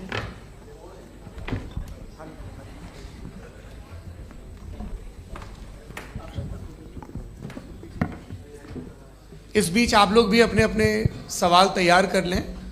ये ध्यान रखेंगे कि मैं यहाँ से सवाल लूँगा, आप लोगों को अपना हाथ ऊपर करना है, अपना नाम बताना है और अधिकतम 3 वाक्यों में अपना सवाल पूरा करना है। कई लोग सवाल की जगह भाषण देने लगते हैं, उससे आज बचना है। जी मुफ्ती साहब, पहला सवाल आपका, 16 मिनट हैं, हम दोनों लोगों के सवाल लेंगे। जी जी बहुत शुक्रिया। आपकी जो अभी बात हुई बहुत अहम थी, मैं इसको चाहूँगा कि आगे डिस्कस करूँ, लेकिन चूँकि अभी ये वो सेगमेंट है क्रॉस एग्जामिनेशन, तो सबसे पहला सवाल आपसे ये है कि जो मैं इतनी देर से कॉन्टिंजेंसी आर्ग्यूमेंट आपको बता रहा था, ये अकल से ही बता रहा था हजरत, आप ये बताएं कि आप इन्फिनिट रिग्रेस ऑफ कॉजेस को पॉसिबल मानते हैं या नेसेसरी बीइंग के एग्जिस्टेंस को सही समझते हैं? चूंकि 2 ही ऑप्शन हो सकता है, आप ये बताएं। देखिए, आपको मैं ईमानदारी से बात करूँ, एक तो मैं कॉन्टिजेंसी वर्ड ठीक से समझता नहीं, और इस वक्त भी जो आपने अंग्रेजी के अल्फाज इस्तेमाल किए वो ज़रा थोड़े से मुझे डिफ़िकल्ट और कॉम्प्लिकेटेड लगे, तो आप ज़रा सिंपल ज़बान में सवाल कर सकते हैं? बिल्कुल कर सकता हूँ। जी। यूनिवर्स की हर चीज़ कॉन्टिंजेंट होने का मतलब ये है कि वो अपने एग्जिस्टेंस में किसी के ऊपर डिपेंडेड है। जो भी चीज़ डिपेंडेड होगी वो चीज़ इंडिपेंडेंट नहीं हो सकती, तो उसका कोई ना कोई कॉज होगा। तो अब आप क्या समझते हैं कि ये इन्फिनिट रिग्रेस है, यानी कॉज पर कॉज, कॉज पर कॉज, कॉज पर कॉज, और कभी कोई यानी ये एंडलेसली चलता रहा? क्योंकि अगर ऐसा होगा तो हम तो एग्जिस्टेंस में आते ही नहीं। लॉजिकली ये मुत्तफक अलैह चीज़ है, मुत्तफक अलैह, अग्रीड अपॉन। ओके, इस पे हमने एग्री किया था कि मुश्किल शब्द आएगा तो अर्थ बताना पड़ेगा। तो इन्फिनिट रिग्रेस तो पॉसिबल नहीं है, तो कहीं ना कहीं आपको रुकना पड़ेगा ऐसे नेसेसरी बीइंग पर। नहीं, कोई ज़रूरत नहीं रुकने की। किसने कहा आप रुकना पड़ेगा? आप रुकते हैं खुदा पे, आप नहीं रुकते। आप कहते हैं वो हमेशा से, जब उस वक्त से जब वक्त नहीं था। आप कहाँ रुकते हैं कि अब हुआ था वो? आप नहीं कहते। हम क्यों नहीं मान सकते कि यूनिवर्स जो है और बल्कि मल्टीवर्सेस जो है वो हमेशा से हैं, वो बनती है, बिगड़ती है। एक हमारे यहाँ एक चीज़ है ब्लैक होल, वो समेट लेता है वापस, फिर ब्लास्ट होता है, फिर फैल जाता है, और इसमें हमारी तो खैर कोई औकात ही नहीं है। इंसान की एक छोटे से ज़र्रे पे हम 50-60 साल की उम्र रखते हैं, जो करोड़ों अरबों साल की कायनात है उसमें, और पैदा भी नहायत ही बेहुदा वजह से हुए थे। तो इसमें ये सोचना कि इसकी वजूहात और ये क्यों है, ये डिपेंडेंट है, ये हम देख रहे हैं, क्या मालूम। आप सोचिए कि ये जो फैल रही है कायनात, ये कहाँ फैल रही है, ये कहाँ जा रही है, और ये फैल क्यों रही है? अरे बना ली थी तुमने, रुको भैया, काफ़ी है। ये फैल क्यों रही है? ये और कौन सी कायनात जिसे मैं दूरबीन से देखता हूँ तो 2 बिलियन लाइट ईयर पे है, उससे मेरा कोई वास्ता ही नहीं है। 2 बिलियन ईयर यानी अगर मैं 80,000 माइल्स पर सेकेंड से चलूँ तो 20 करोड़ साल में वहाँ पहुँच जाऊँगा। इसकी ज़रूरत क्या थी? ये दुनिया, ये कायनात तो इंसान अशरफुल मखलूक़ात के लिए बनाई गई ना। तो ये सब ये टर्म समझ में नहीं आया, इसमें कोई ख़ास समझने वाली बात थी भी नहीं। ये जो अल्टीमेट कहा यह जाता है कि ये जो पूरी यूनिवर्स है, ये जो दुनिया है, ये इंसान के लिए बनाई गई। अच्छा, ये सब इंसान के लिए, क्यों साहब? सही है ना? बिल्कुल, लेकिन इसका ये मतलब नहीं कि किसी चीज के पीछे रीजन आपको नहीं पता तो रीजन नहीं है, इसे कहते हैं नहीं, मुझे नहीं पता, लेकिन मेरी जिम्मेदारी नहीं है। वो बिल्कुल सही कहा था उसने, बर्टन रसल ने, आपने उसे मजाक में टाल दिया कि भाई आप एक दावा कर रहे हैं, मैं क्यों कहूं कि ये गलत है दावा? आप प्रूफ कीजिए, मेरे पे जिम्मेदारी ही नहीं है, मैंने थोड़ी कहा है, आप प्रूफ कीजिए कि ये सही है। आप आर्ग्यूमेंट ऑफ कंटिंजेंसी का जवाब ही नहीं दे रहे हैं। पूछना चाहेंगे? आप सवाल पूछना चाहेंगे मुफ्ती साहब से? क्योंकि ये क्रॉस एग्जामिनेशन का दौर है। आप जैसे पहले बोल रहे थे फेथ को लेके कुछ, मैं ये पूछना चाहूँगा कि खुदा ने जो भी रेवोल्यूशन किए हैं, एक मज़हब के लिए बहुत से मज़हबों में किए हैं, अलग अलग रेवोल्यूशन है। कहीं कुछ एक बातें हैं, कॉन्ट्रडिक्शन भी है आपस में, कहीं कुछ आप कर सकते हैं, कहीं कुछ नहीं कर सकते। ऐसा नहीं है कि सबकी कोड ऑफ मॉरल एक है। तो ये किस्सा क्या है?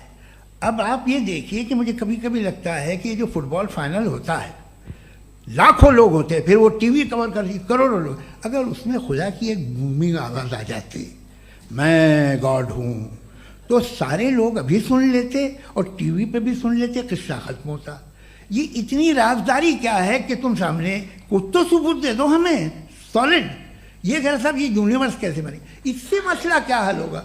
मैं पूछूंगा आपसे खुदा कैसे बना? क्यों नहीं पूछूंगा कैसे बना? बल्कि वो तो कायनात से कहीं ज़्यादा इंटेलिजेंट है, कायनात से कहीं ज़्यादा कॉम्प्लेक्स। जी वो हमेशा से है, आप कहेंगे मैं मान लूँगा। अच्छा, दोयम वो कादिर मुतलक, यानी कादिर मुतलक का मतलब ओमनीपोटेंट, वो जो चाहे कर सकता है। आपको नौकरी दिलवा सकता है, आपकी अच्छी जगह शादी करवा सकता है, आपके पड़ोसी का मुकदमा हरवा सकता है, आपको जिता सकता है, सब काम करता है। थोड़ा सा माइक क्लोज जी। वो इस दुनिया को चला कैसे रहा है? ये दुनिया कैसे चल रही है? आपको इस पर हैरत नहीं होती? या क़यामत के बाद कभी एक जस्टिस होगा, जब ये बच्चा मर चुका होगा, जिसकी धज्जियाँ उड़ गई बम से, इसको इंसाफ मिलेगा तब? अच्छा, अब जवाब दूं? हाँ जी, मैं इसीलिए आप की तरफ। सबसे पहले आपने रेवलेशन और स्क्रिप्चर्स की बात की, इस पे मैं बात कर सकता हूं, लेकिन आज नहीं करूंगा चूंकि वक्त कम है, कभी और इस पे डिस्कस करेंगे। मैं तैयार हूं उस पे भी बात करने के लिए। ये अभी से राउंड 2 की भूमिका तय हो रही है। Does God exist round 2? चूंकि आज गॉड के एग्जिस्टेंस पे बात है तो मैं उसी के रिलेटेड जो है आपके सवालात को एंटरटेन भी करूंगा और मैं भी पूछूंगा। आपने कहा कि आपने साबित ही नहीं किया, जबकि आर्ग्यूमेंट ऑफ कॉन्टिंजेंसी बुनियादी आर्ग्यूमेंट है। आप मुझे कॉन्टिंजेंसी का मतलब बताइए, आपका मतलब क्या है कॉन्टिंजेंसी? कॉन्टिंजेंसी का मतलब यह हुआ कि हर वो वजूद जो किसी भी चीज का पाबंद है, हर वो वजूद या हर वो चीज जो अपने एग्जिस्टेंस में किसी भी चीज के पाबंद है और उससे बाउंड है, उसको उसकी जरूरत है, उस पर डिपेंड करती है, तो जाहिर सी बात है कि उसका कोई ना कोई कॉज होता है। ये तो अक्ल की बात है। ये आप रीजनिंग की बात करते हैं, मैं वही कर रहा हूं। दूसरी चीज, आपने ये बात कही कि इतने बिलियन लाइट ईयर्स दूर है, उसका मेरा क्या लेना देना। फिर मेरे ख्याल से आपको ये नहीं कहना चाहिए I think therefore I am an atheist. आपको सोचना चाहिए, सिर्फ आप एक लिमिटेड दायरे में रहकर नहीं सोचें, बल्कि बाहर निकलकर सोचें। आपने तीसरा सवाल किया, आपने 2-3 सवाल एक साथ। ऐसी बातें ना कीजिए, कुछ लोगों को इतराज हो जाएगा आप पे कि आप कुछ भी सोचिए। ये इजाज़त आपको है नहीं, मुझे है।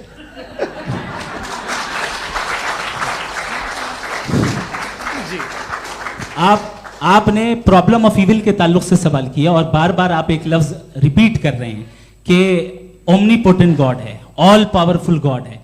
यही तो दरअसल समझना है कि गॉड का कॉन्सेप्ट क्या है। प्रॉब्लम ऑफ इविल जो है, प्रॉब्लम ऑफ इविल दर हकीकत दो असम्पशंस पर कायम है। अगर आप इन दो असम्पशंस को समझ जाएं तो ये प्रॉब्लम नहीं रहेगी, आर्ग्यूमेंट आपको समझ में आ जाएगी कि ये कोलैप्स कर जाता है। पॉइंट नंबर 1 यानी जो आपका सबसे पहला फॉल्स असम्पशन है कि गॉड मर्सीफुल है, ओमनीपोटेंट है, दुनिया में जुल्म हो रहा है।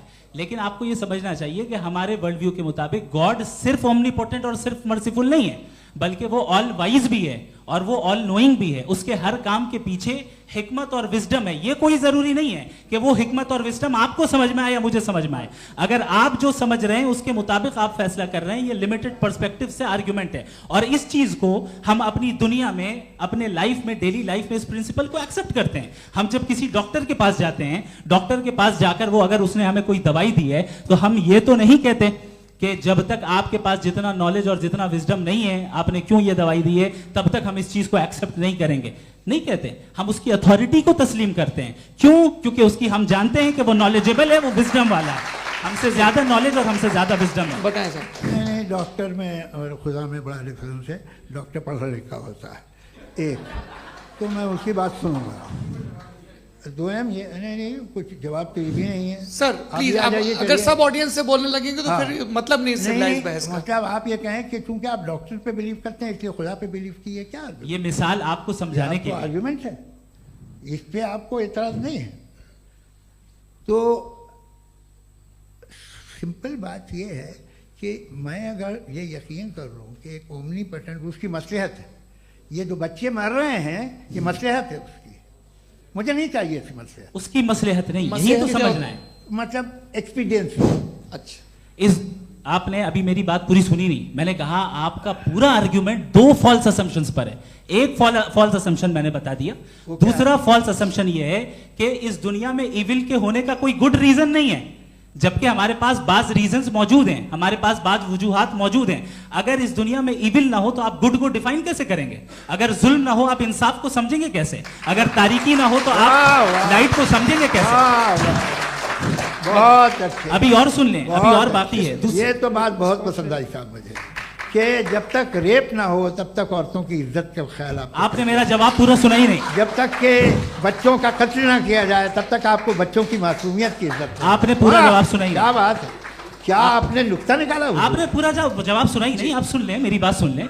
ये मैंने आपको एक चीज बताई। दूसरी चीज, इस दुनिया में हम आए हैं टेस्ट के लिए, हमारा टेस्ट हो रहा है और हर इंसान का अलग अलग अंदाज में टेस्ट होता है। और इस दुनिया में अगर इविल मौजूद है तो वो इविल जरिया है हमारे अंदर ह्यूमन नोबल क्वालिटीज को डेवलप करने का और अलग अलग फील्ड में प्रोग्रेस करने का। और अगर हमारे अंदर और इस दुनिया में इविल नहीं होता तो बताइए टेस्ट का मतलब क्या होता? अगर मैं अपने स्टूडेंट को एमसीक्यूज दूं और उसमें सिर्फ राइट आंसर लिख कर दे दूं और कहूं तुम्हारा टेस्ट हो गया, ये मीनिंगलेस है। इस दुनिया में अगर हम टेस्ट के लिए आए हैं तो जाहिर है गुड एंड इविल दोनों मौजूद है। तो अगर गुड एंड इविल दोनों मौजूद है तो ये इविल भी खुदा का बनाया हुआ है। जी हाँ, खुदा का बनाया हुआ है। लेकिन अच्छा, चलो अच्छी बात। जी बिल्कुल, तो बिल्कुल खुदा ने बनाया। अभी तो ये है कि जो मेजॉरिटी है दुनिया में वो इविल है, तो ये खुदा एक्चुअली इविल के साइड पे लग रहा है मुझे। बिल्कुल भी नहीं, मैं बताता हूं। मेजॉरिटी में तो वो है। क्या बात कर रहे हैं भाई आप? कोई भी जो मुंसिफ होगा, चाहे आपका अपना घर हो जिसके आप सबसे बड़े हैं, चाहे आपकी ऑर्गेनाइजेशन हो जो आप चलाते हैं, वहां पर आप इविल रखेंगे साबित करने को कि बाकी लोग शरीफ हैं। मेरी बात सुन, क्या ये आर्ग्यूमेंट ही गलत है? अगर कि जब तक के कोई इविल नहीं होगा तब तक के शरीफ आदमी शरीफ नहीं लगेगा। अगर एग्जामिनर गलत ऑप्शन दे रहा है तो एग्जामिनर इविल नहीं हो गया, जो गलत ऑप्शन को सेलेक्ट कर रहा है वो फेल होगा। क्रिएटर ने इविल को बनाया है लेकिन वो इविल नहीं है। अच्छा सुनिए मेरी बात, let me complete sir. Creator ने इविल को बनाया है टेस्ट के लिए, वो इविल नहीं है। इविल वो होगा जो उसे इख्तियार करेगा। छुरी को बनाने वाला गलत नहीं होता है, छुरी का गलत इस्तेमाल करने वाला गलत होता है। रेप को कैसे गलत इस्तेमाल करते हैं? रेप इंसान के फ्री विल का नतीजा है। ये रेप कैसे गलत इस्तेमाल होता है, ये मुझे अब सुन लें, अब सुन लें। गलत इस्तेमाल होता हाँ, मैं बता रहा हूँ रेप कैसे गलत ना, मैं बता रहा हूँ जी। कि जो इविल इस दुनिया में मौजूद है उसके कई सारे तरीके हैं। एक तरीका इंसान का अपना फ्री विल है। अब अगर कोई रेपिस्ट रेप कर रहा है तो इसका गॉड का कसूर नहीं है, वो अपने फ्री विल का गलत इस्तेमाल कर रहा है, उसको सजा मिलनी चाहिए। अच्छा। और उसी के लिए जहन्नम बनाई गई है। ये फ्री विल का भी बड़ा चक्कर। आप जब कोई बुरा काम करते हैं या कोई बुराई होती है तो ये कहा जाता है कि ये फ्री विल है। 7 billion free wills are moving on this planet, 7 billion free will. और एक आदमी अपनी फ्री विल से मुझे कत्ल कर दे तो मैं खुदा की मर्जी से मरा हूँ कि इसकी फ्री विल की वजह से?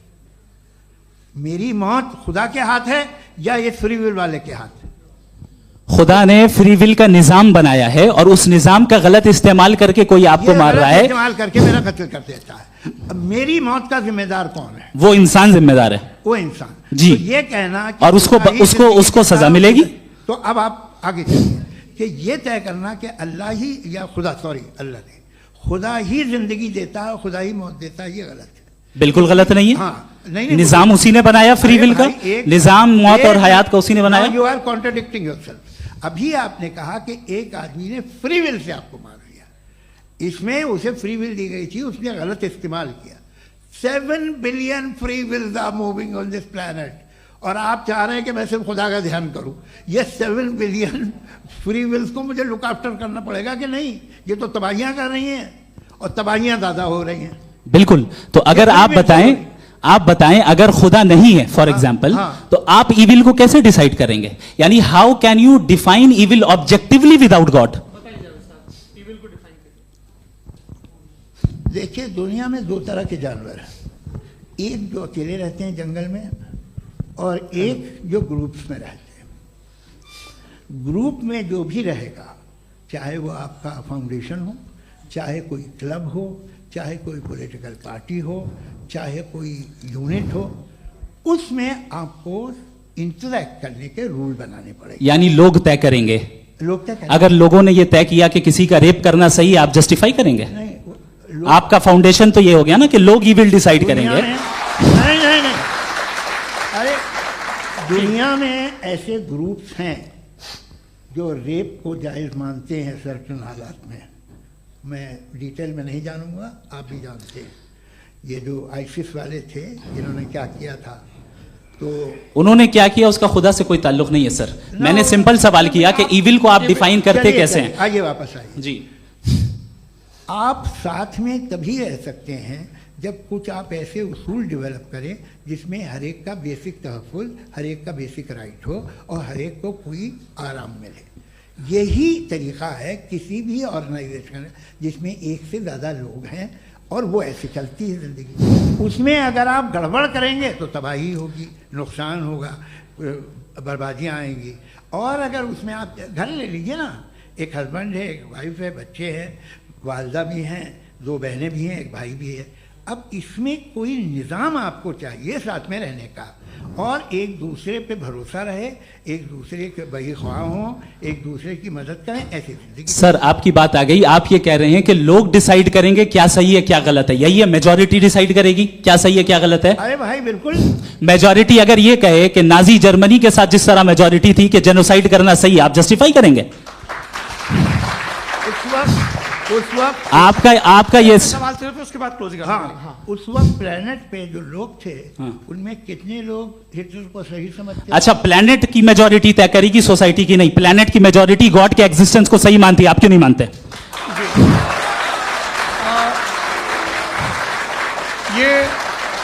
हेलो ये क्रॉस क्वेश्चन का राउंड यहाँ पर समाप्त होता है। और ये बड़ा अच्छा है कि इस तरह से फ्रेगमेंट कर दिया गया है ताकि जो मरकरी ऊपर जा रहा है नीचे जवाब दे दूं जी। प्लेनेट की ज़्यादातर मेजॉरिटी कुछ दूसरे मजहबों के खुदा को मानती है। आप उन्हें क्यों नहीं? आप तो मेजॉरिटी की बात कर रहे हैं। ये क्लोजिंग आप ये कह रहे हैं इविल और गुड को डिसाइड मेजॉरिटी करेगी। मेजॉरिटी जो कर दे वो सही हो जाएगा। क्लोजिंग इसको जैसा आप ही लोगों ने तय किया है उसी फॉर्मेट को फॉलो कर लेते हैं। भाई मैंने तो भले लोगों पे एतबार किया और तब मॉडरेशन तय किया। जी, आपके पास 5 मिनट का वक्त है, क्लोजिंग आर्ग्यूमेंट है, उसके बाद हम ऑडियंस से क्वेश्चन आंसर लेंगे जावेद साहब की क्लोजिंग आर्ग्यूमेंट के बाद। ओके, बहुत शुक्रिया जी। हमारा जो टॉपिक है डज गॉड एग्जिस्ट, मैं इस पे इतने एकेडमिक तैयारी करके आया था, मुझे था कि मैंने सोचा था कि कई सारे मैं आर्ग्यूमेंट्स दूंगा, लेकिन वक्त की भी किल्लत और जावेद साहब बार बार इधर उधर चले जा रहे थे तो उसको भी थोड़ा एंटरटेन करना पड़ गया। डज गॉड एग्जिस्ट पे मैं एक ही आर्ग्यूमेंट दे पाया, आर्ग्यूमेंट्स बहुत हैं और डेफिनेटिव आर्ग्यूमेंट्स हैं, और मेरे आर्ग्यूमेंट को किसी एक राउंड में भी इन्होंने एंटरटेन नहीं किया और रेफ्यूट नहीं किया, एक राउंड में भी नहीं, एक राउंड में भी नहीं, और ना ही अभी अभी आपका क्लोजिंग आर्गुमेंट आएगा, नहीं वो बता देना। Argument of contingency sir. अरे मैं आपसे कई बार कह चुका हूं कंटीजेंसी का मतलब अब मैं कैसे समझाऊं आपको, आपस में, हाँ, आप और कितने आसानी से समझाऊं मैं, मुझे तो नहीं समझ में आ रहा है। आप अपनी आर्ग्यूमेंट ऑफ कंटीजेंसी उर्दू में बोल सकते हैं। हाँ, आप अपनी बात पूरी कर लें जी, आखिरी 4 मिनट। दूसरी चीज, just a minute please ma'am, can I talk?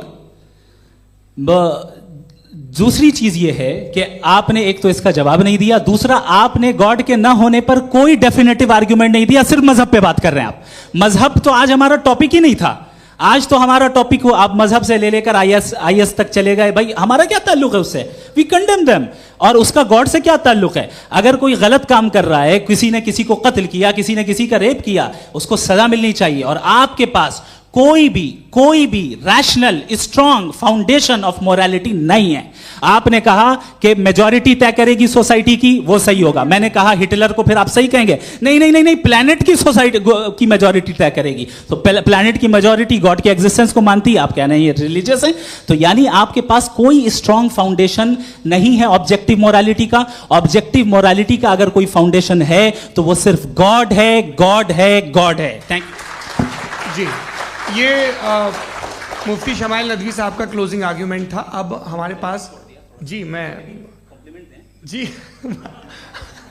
ये बड़ा अच्छा है कि दोनों लोगों को मॉडरेटर से शिकायत भी और बोल रहे भाई हमारी शाबाशी भी तो करते चलो।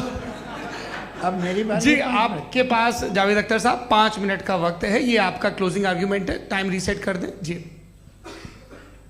देखिए, बहुत सारी बातें हैं। गॉड का डेफिनेशन दुनिया के किसी भी रिलीजन में है कि वो ओमनीपोटेंट है, ओमनीप्रेजेंट है, he is just, he is kind, he loves you and so on.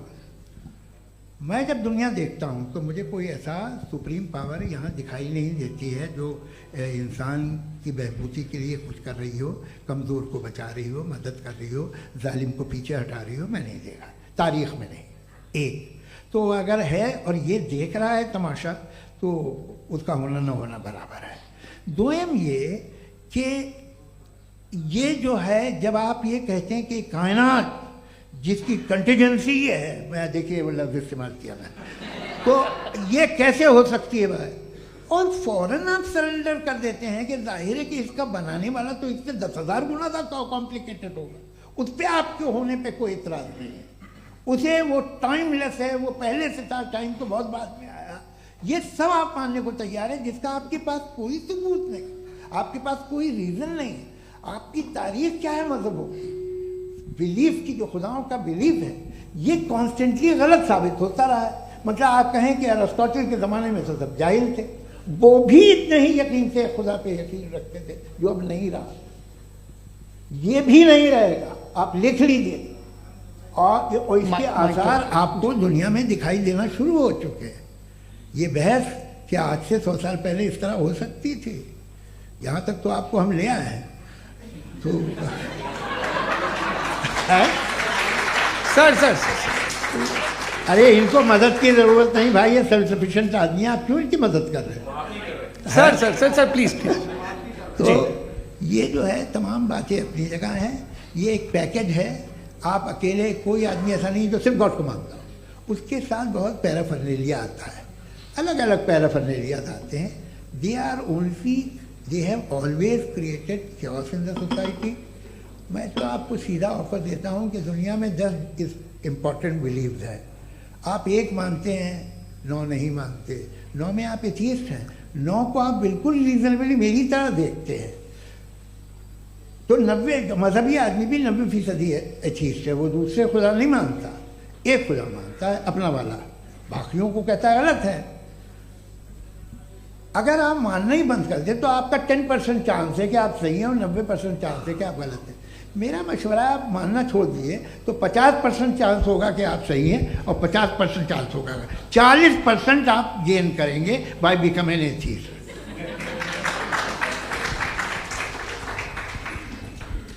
ये एक फरसूदा ख्याल है, ये ख़त्म हो रहा है। हो सकता है मेरी ज़िंदगी में ना हो, लेकिन ये हो जाएगा। जो बातें ये इनको आप मेटाफिज़िकल ये वैसे रिस्पेक्टेबल टर्म दे दिए, ये तो उन लोग के हैं जिन्हें ना फिज़िक्स मालूम थी ना मेटा मालूम था, ये उन्होंने आपको दिए हैं। जी बहुत शुक्रिया आप दोनों लोगों का। और अब इस बातचीत का आखिरी राउंड शुरू होगा, डज गॉड एग्जिस्ट की ये बहस मुफ्ती शमाइल नदवी और जावेद अख्तर साहब के बीच। आप लोग अपने अपने हाथ ऊपर करेंगे, मैं यहाँ से तय करूँगा। और माइक हमारे पास है क्या? एक ही माइक है ऑडियंस के लिए? 2 माइक है, एक इस तरफ एक इस तरफ, ठीक है। तो जी सबसे पहले हमारी सहयोगी है मारिया शकील जी, पूछे सवाल। थोड़ा सा रुकेंगे ताकि कैमरे का फ्रेम आप पर आ जाए, आपकी तो प्रैक्टिस है टीवी की। जी नदवी साहब, मैं खुदा को मानती हूँ, पहले मैं इसी प्रमाइस से शुरू कर रही हूँ और ये बता रही हूँ आपको, मैं मानती हूँ। लेकिन कुछ सवाल हैं जो जावेद साहब ने उठाया, उसका जवाब आपको देना चाहिए। पहला सवाल ये कि गज़ा में सालों से छोटे बच्चे मर रहे हैं, वो उनको अगर खुदा मर्सीफुल है, हम मानते हैं कि अल्लाह ताला में बहुत ताकत है, तो वो बच्चे क्यों मर रहे हैं? दूसरी बात ये कि अगर कंटिजेंसी की जो आप बात करते हैं, पूरे मुस्लिम ममालिक मिल करके भी उन गज़ा के बच्चों को क्यों नहीं बचा पा रहे हैं? क्योंकि अगर वो चाहते, क्योंकि अल्लाह ताला उन पर हुकूमत करते हैं, सब पर हुकूमत करते हैं, तो वो उनको क्यों नहीं बचा? जी थैंक यू वेरी मच। बहुत अच्छा किया आपने इस चीज़ को जिक्र कर दिया, मैं इसको और अच्छे से एक्सप्लेन करने की कोशिश करता हूँ। देखें, जहाँ तक आपने कहा कि गज़ा के बच्चों को मारा जा रहा है, देखिए 2 वर्ल्ड व्यू है, एक एथीस्टिक वर्ल्ड व्यू, एक थीस्टिक वर्ल्ड व्यू है। बच्चे मर रहे हैं दोनों वर्ल्ड व्यू में, लेकिन हमारा वर्ल्ड व्यू कह रहा है कि रिकॉम्पेंस है, ये कह रहे हैं कि उनका मरना बेकार जाने वाला है, कोई उसका रिकॉम्पेंस नहीं है, चूंकि इनके यहाँ आखिरत और अल्लाह का कोई तसव्वुर या गॉड का कोई तसव्वुर नहीं है। आपने ये सवाल किया कि गॉड मर्सीफुल है, क्यों नहीं रोकता? ये मैंने बताया कि ये मिसकंसेप्शन है लोगों के दरमियान कि गॉड को सिर्फ मर्सीफुल और ओमनीपोटेंट समझते हैं। गॉड के सिर्फ यही 2 एट्रीब्यूट्स नहीं हैं, गॉड के कई सारे एट्रीब्यूट्स हैं, उनमें से अल हकीम भी है, उनमें से ऑल वाइज भी है, ऑल नोइंग भी है। लिहाजा अगर इस दुनिया में किसी को तकलीफ आ रही है और गॉड उसको नहीं रोक रहा है, वो इसलिए नहीं रोक रहा है चूंकि इंसानों को फ्री विल दिया गया है। ठीक इसी तरीके से अगर एक डॉक्टर किसी छोटे बच्चे को इंजेक्शन लगा रहा है, उसे तकलीफ पहुंच रही है, उसके लिमिटेड पर्सपेक्टिव के एतबार से यह गलत हो रहा है और डॉक्टर बुरा है। लेकिन जब आप ब्रॉडर पिक्चर को देखेंगी, आपके और हमारे पास सिर्फ एक पिक्सल है, हमें इतना नजर आ रहा है कि गज़ा में कत्ल हो रहा है, लेकिन इसके पीछे कितना रिकॉम्पेंस उनको मिलने वाला है, पूरा पिक्चर गॉड के पास है। तो एक पिक्सल से आप पूरे पिक्चर को कभी भी जज नहीं कर सकती। आप इसमें कुछ जोड़ना चाहेंगे? आपको कुछ बोलना है इसमें?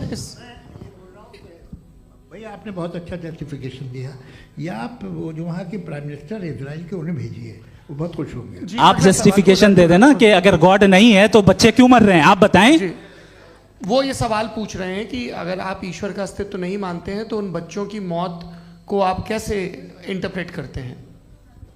भाई ये दुनिया जो है, जो ताकतवर लोग होते हैं वो एक नाइंसाफी करते हैं। तो ये अच्छा काम है आपके नजदीक, तो नेचर नाइंसाफी पे मबनी है। अरे मेरे भाई, आप नेचर की कहाँ बात कर रहे हैं, तो इंसान की बात। तो फिर जब मैं इंसान की बात कर रहा था, आप नेचर की बात करने लग गए। क्रॉस एग्जामिनेशन नहीं। हाँ, अब आप मुझे बोलने नहीं देंगे तो अलग बात है, आप बोलिए, मुझे कोई जल्दी नहीं। जी नहीं, ये क्रॉस एग्जामिनेशन मुझे बोल तो लेने दीजिए। जी बोलिए। क्या बात ये है कि ह्यूमन सोसाइटी तभी साथ में रह सकती है जब वो मोहब्बत से, एकता से, एक दूसरे के एहतराम करके रहे।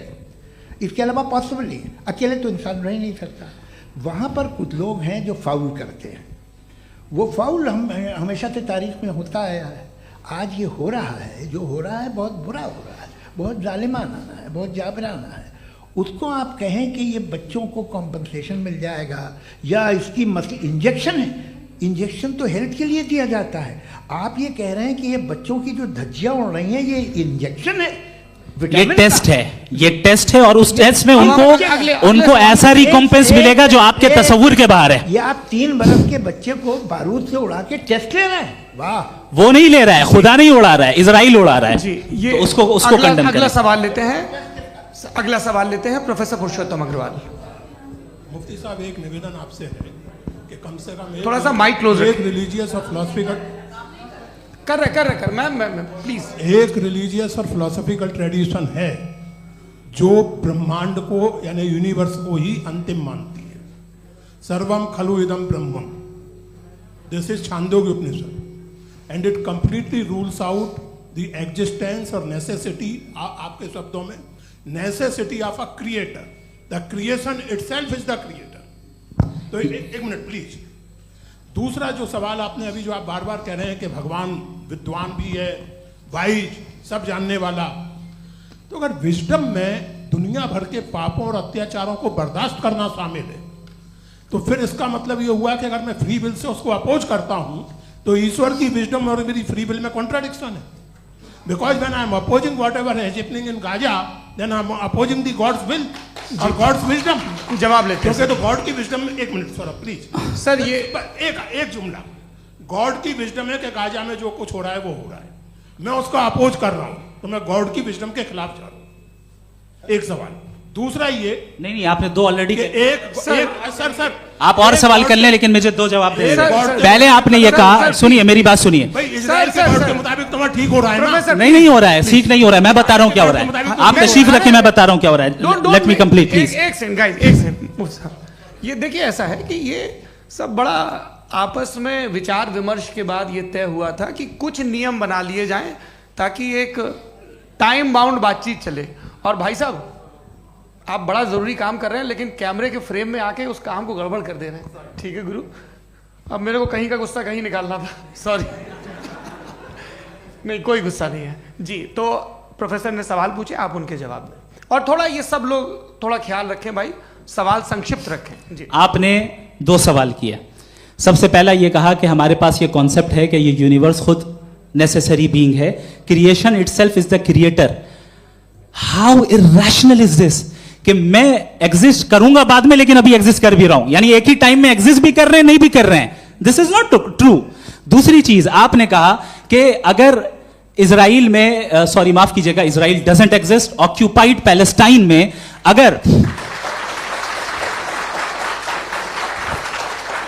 अगर ऑक्यूपाइड पैलेस्टाइन में बच्चों को मारा जा रहा है फ्री विल की वजह से और गॉड नहीं रोक रहा, ये कॉन्ट्रडिक्शन है। ये बताइए कि एक एग्जाम में एक बच्चा गलत आंसर लिख रहा है, सुनिए, एग्जामिनर चाहे तो रोक सकता है, क्यों नहीं रोक रहा है? ये कॉन्ट्रडिक्शन है, ये कॉन्ट्रडिक्शन नहीं है। माइक नहीं सर, ये आपस में जी, ये क्या आपका सवाल?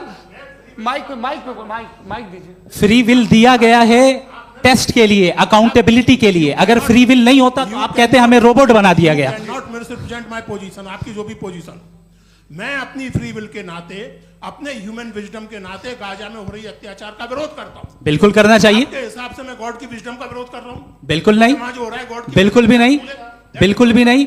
उसका वहां पर गाजा में कत्ल होना ये इंसानों के गलत इस्तेमाल का नतीजा है, फ्री विल के इस्तेमाल का नतीजा है। गॉड इसका हुक्म नहीं देता, उससे रोकता है। यही तो मसला है ना, आपके लिए कॉन्सेप्ट क्लियर नहीं भाई, आपने तो बताया था इंजेक्शन लगाने से बच्चे को तकलीफ होती है, ये इंजेक्शन लगा। सर आप ऐसे रेटोरिक स्टेटमेंट दे तब तो कोई मसला नहीं समझते रहेंगे। This is a rhetoric statement, this is not a logical argument sir. I am sorry, I am sorry. आखिरी 30 मिनट बड़े मुश्किल होने वाले हैं जी। मुफ्ती साहब आगे बैठे हैं, इनको माइक दीजिए। हाँ तरुण, माइक आप अपने पास रखिए, आपको कैमरे का फ्रेम पता है जी। सबसे पहले दोनों को मुबारकबाद। एक सर अपना आप नाम बता दें। आप अमेरिका में शिकागो में रहते हैं, इतना मुझे याद है। बताया आपको, यासिर नदीम अलवाजदी मेरा नाम है। जावेद सर, आपसे एक क्वेश्चन है इन्फिनिट रिग्रेस के ताल्लुक से। एक हाइपोथेटिकल सिनेरियो है, मसलन अगर आप सर माइक थोड़ा सा प्लीज क्लोज रखिए जी। अगर आप शायर इसलिए हैं कि आपके कोई उस्ताद शायर थे, और वो इसलिए शायर थे कि उनके कोई उस्ताद शायर थे, और इसी तरीके से हम माजी में पीछे चलते चलते चले जाएं और कहीं ना रुके, तो माफ कीजिएगा आप कभी शायर नहीं हो सकते। लेकिन आप शायर हैं, आपका शायर एग्जिस्ट करता है, इसका मतलब ये है कि आप कहीं ना कहीं रुके हैं। तो मेरा सवाल ये है कि क्या आप इन्फिनिट रिग्रेस ऑफ कॉजेस को लॉजिकल फैलेसी मानते हैं या नहीं मानते? हाँ या ना? मैं इन्हें लॉजिकल फैलेसी नहीं मानता हूँ, लेकिन मेरा प्रॉब्लम यह है कि जब मैं नहीं मानता हूँ तो I will continue with this logic जो फैलेसी नहीं हो। आप एक जगह रुक जाते हैं जाके, आप कहते हैं ये गेंद कैसे बनी, ये जजीरा कैसे बना, ये समंदर कैसे बना, ये ज़मीन कैसे बनी, और अचानक गॉड पे जाके आपको ब्रेक लग जाता है। एक बार आप सवाल नहीं करते कि भाई इनको बनाने वाला तो इनसे भी कॉम्प्लिकेटेड होगा, वो कैसे बना, उसके बारे में आपने इत्मीनान कर लिया, वो हमेशा से है। तो अगर आप उसे हमेशा से मानते हैं तो फिर ये मान लीजिए कि कायनात हमेशा से है, क्या तकलीफ फिर हम वजूद में नहीं आते जी है? हम मौजूद नहीं। अच्छा सर क्यों नहीं हो मैं सकता? बताऊंगा प्लीज। जैसे मैंने मिसाल दी आपके शेर, आपका शेर कभी वजूद में ना आता अगर शायर इसी तरह चलते रहते हमेशा। जी माइक मेरे ख्याल से एक सेकंड। इन्फिनिट रिग्रेस का कॉन्सेप्ट क्लियर नहीं हो जी। पाया, ऐसे रहने दें, लेट्स मूव ऑन सर। ठीक है। हाँ, थोड़ा सा मॉडरेटर का भी ख्याल रखें। नहीं आपने तो रखा है, आपने रखा है। यहाँ पे गौहर रजा साहब हैं, वो भी एक सवाल पूछना चाहते हैं। माइक यार नीचे से ऑन कर दिए नीचे। पहले तो ये कह दूं कि मैं उन बच्चों से शर्मिंदा हूं जिनको गजा में कत्ल किया गया, क्योंकि हमारे होते हुए कत्ल किया गया। लेकिन उससे ज़्यादा शर्मिंदगी इस बात से हुई कि मुझे लगा कि मुफ्ती साहब उसको जस्टिफाई कर रहे हैं। बिल्कुल भी नहीं, आप बहुत ही गलत। मुझे लगा मैं गलत हो सकता हूं। बिल्कुल गलत मैं है। सवाल पूछ रहा हूं। सवाल मैं सवाल पूछ रहा हूं। मैं जावेद भाई से डिसएग्री करता हूं। एक सेकंड देखिए, अगर देखिए ऐसा एक सेकंड आप सर वेट अरे आप कुछ मेरे पहले मुझे अपनी बात कह लेने दीजिए। अगर ऑडियंस तय करेगी तो फिर मॉडरेटर का मतलब नहीं। मेरा आप सबसे ये कहना है, ये बहस दो लोगों के बीच में है, एक तरफ मुफ्ती साहब, एक तरफ जावेद साहब। पिछले 1.5 घंटे से ये लोग अपने अपने तर्क रख रहे हैं। आपकी इनसे इत्तेफाकी हो सकती है, ना इत्तेफाकी हो सकती है। मेरे उस्ताद मुझे सिखा गए हैं कि मुखामुखम में असहमति की गुंजाइश बची रहनी चाहिए। अगर मैं आपकी बहुत इज्जत करता हूं गौहर साहब, आपने जो कमाल की किताबें लिखी, साइंटिफिक टेम्परामेंट, लेकिन मेरी ये गुजारिश है आप सबसे कि यदि आप इन लोगों ने जो बोला उन पर टिप्पणियां करेंगे तो ना वक्त की पाबंदी रहेगी, ना वो अनुशासन। आप सवाल पूछ लें, उस सवाल में जो बात आ जाए वो आ जाए। मैं जावेद साहब से डिसएग्री करता हूं, इसलिए जावेद साहब से सवाल पूछ रहा हूं। आपका सवाल जावेद अख्तर साहब से। और सवाल ये है मेरा कि जावेद साहब ने कई बार लॉजिक का इस्तेमाल किया कि साइंस में लॉजिक है और रिलीजन में लॉजिक नहीं है। मेरा ख्याल ये है कि रिलीजन में भी लॉजिक है, लेकिन उस लॉजिक की बेसिस ये है कि आप रुक जाते हैं, जिसका जिक्र जावेद साहब ने बार बार किया, यानी खुदा के तसव्वुर पे आते हुए, गॉड के तसव्वुर पे आते हुए रुक जाते हैं। और इसमें सवाल पूछना मतलब फॉरबिडन होता है। सवाल यह है कि क्या जावेद साहब इससे एग्री करते हैं कि साइंस की लॉजिक अलग है और रिलीजन की लॉजिक अलग है? बताइए सर। देखिए, 3 चीज़ें हैं, साइंस है, एक है मंतिक है, इस्तिदलाल है, और एक जो है कुछ भी नहीं है, फेथ है, अकीदा है। मैं अकीदे की लॉजिक का कायल नहीं हूँ। मुझे आप इस्तिदलाल से, लॉजिक से, रीज़न से समझाइए, मैं मानने को तैयार हूँ, मेरा क्या नुकसान होगा।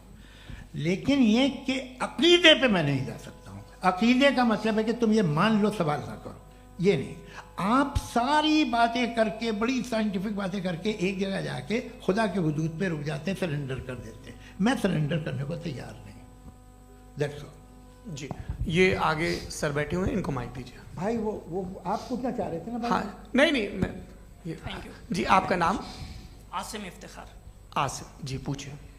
सर, जावेद सर से सवाल है कि आपने अपने माइक थोड़ा करीब है। अपने क्लोजिंग स्टेटमेंट में ये बात कही थी कि मज़हब का जो फ्यूचर है वो ज़्यादा दिन नहीं जाने वाला है। लेकिन मैं देख पा रहा हूँ कि जो ऑक्सफोर्ड यूनिवर्सिटी की एक स्टडी है 2011 में हुई है, जिसके 50 एकेडमिशियंस ने इसको अंजाम दिया था, उसमें वो ये कहते हैं कि जो फेथ इन गॉड है वो इनबिल्ट है ह्यूमन नेचर के अंदर, जिसको हम कहते हैं फितरत के अंदर शामिल है वो। और वो ये कहते हैं कि अगर कोई ये समझता है कि मज़हब को वो ख़त्म कर देगा तो ये उसकी गलत फहमी है। तो आप इसके बारे में, इस स्टडीज़ के बारे में क्या कहते हैं? ठीक है, मैं उनसे एग्री नहीं करता हूँ। वो कौन से प्रोफेसर होंगे? ऐसा उनके क्या पास डेटा है, इन्होंने डेटा के बेस होगा। डेटा क्या हो सकता है? फ्यूचर का डेटा तो नहीं हो सकता ना उनके पास। प्रेजेंट का डेटा हो सकता है। डेटा आपने सुना 100 साल पहले का बाद का डेटा, मैंने तो नहीं सुना आज तक। तो आज उनकी ये राय है और होगी राय, ठीक है, दुनिया में तरह तरह की राय है लोग, लेकिन मैं समझता हूँ कि वक्त के साथ इंसान ज़्यादा से ज़्यादा रीजनेबल और लॉजिकल होता जा रहा है। आज आप देखिए वेस्टर्न यूरोप में क्या परसेंटेज है नॉन बिलीवर्स की, बहुत हाई, वहाँ चर्च खाली पड़े होते हैं। तो अल्टीमेटली तो इंसान कोई ऐसी बात बहुत अरसे तक नहीं मान सकेगा, चाहे गलत या सही, जो उससे उसके दिमाग को, उसके जहन को, उसके लॉजिक को अपील न करे। वो कह रहे हैं तो ऑक्सफोर्ड के होंगे तो कैम्ब्रिज के होंगे, तो मुझे क्या लेना देना, उनका डेटा मुस्तकबिल का नहीं हो सकता है। जी दीपक, हाँ पूछिए, मैं आऊँगा अभी पीछे की साइड भी आऊँगा, माइक वहीं भेजूंगा 2-3 साल के लिए। जी जावेद साहब आपसे सवाल है। नमस्ते। अरे भाई सर, अगर आप ही लोग तय करना है तो फिर 200 लोग तय कर लें। नहीं sir, please don't do this sir, everybody has a right sir, but we can only take selected questions. No sir, ये यंग लोग भी हैं तो इनकी ये अब उतने यंग, भाई आप यंग हैं कि नहीं हैं? वो कह रहे हैं वो भी यंग हैं साहब, आप उनकी नौजवानी पर दावा उनको ही करने थे। हाँ मुफ्ती साहब आप यंग, हाँ पूछे। अरे भैया सर मेरा सवाल ये है, इनसे भी तो पूछो। जी नहीं, बस आपसे एक सवाल है। जैसे थीस्टों के पास अपने जो ईश्वर को मानते हैं उनके पास अपने सोशल गेट टुगेदर्स हैं, 5 रोज़ क्रिसमस आने वाला है, होली है, दिवाली है, ईद है।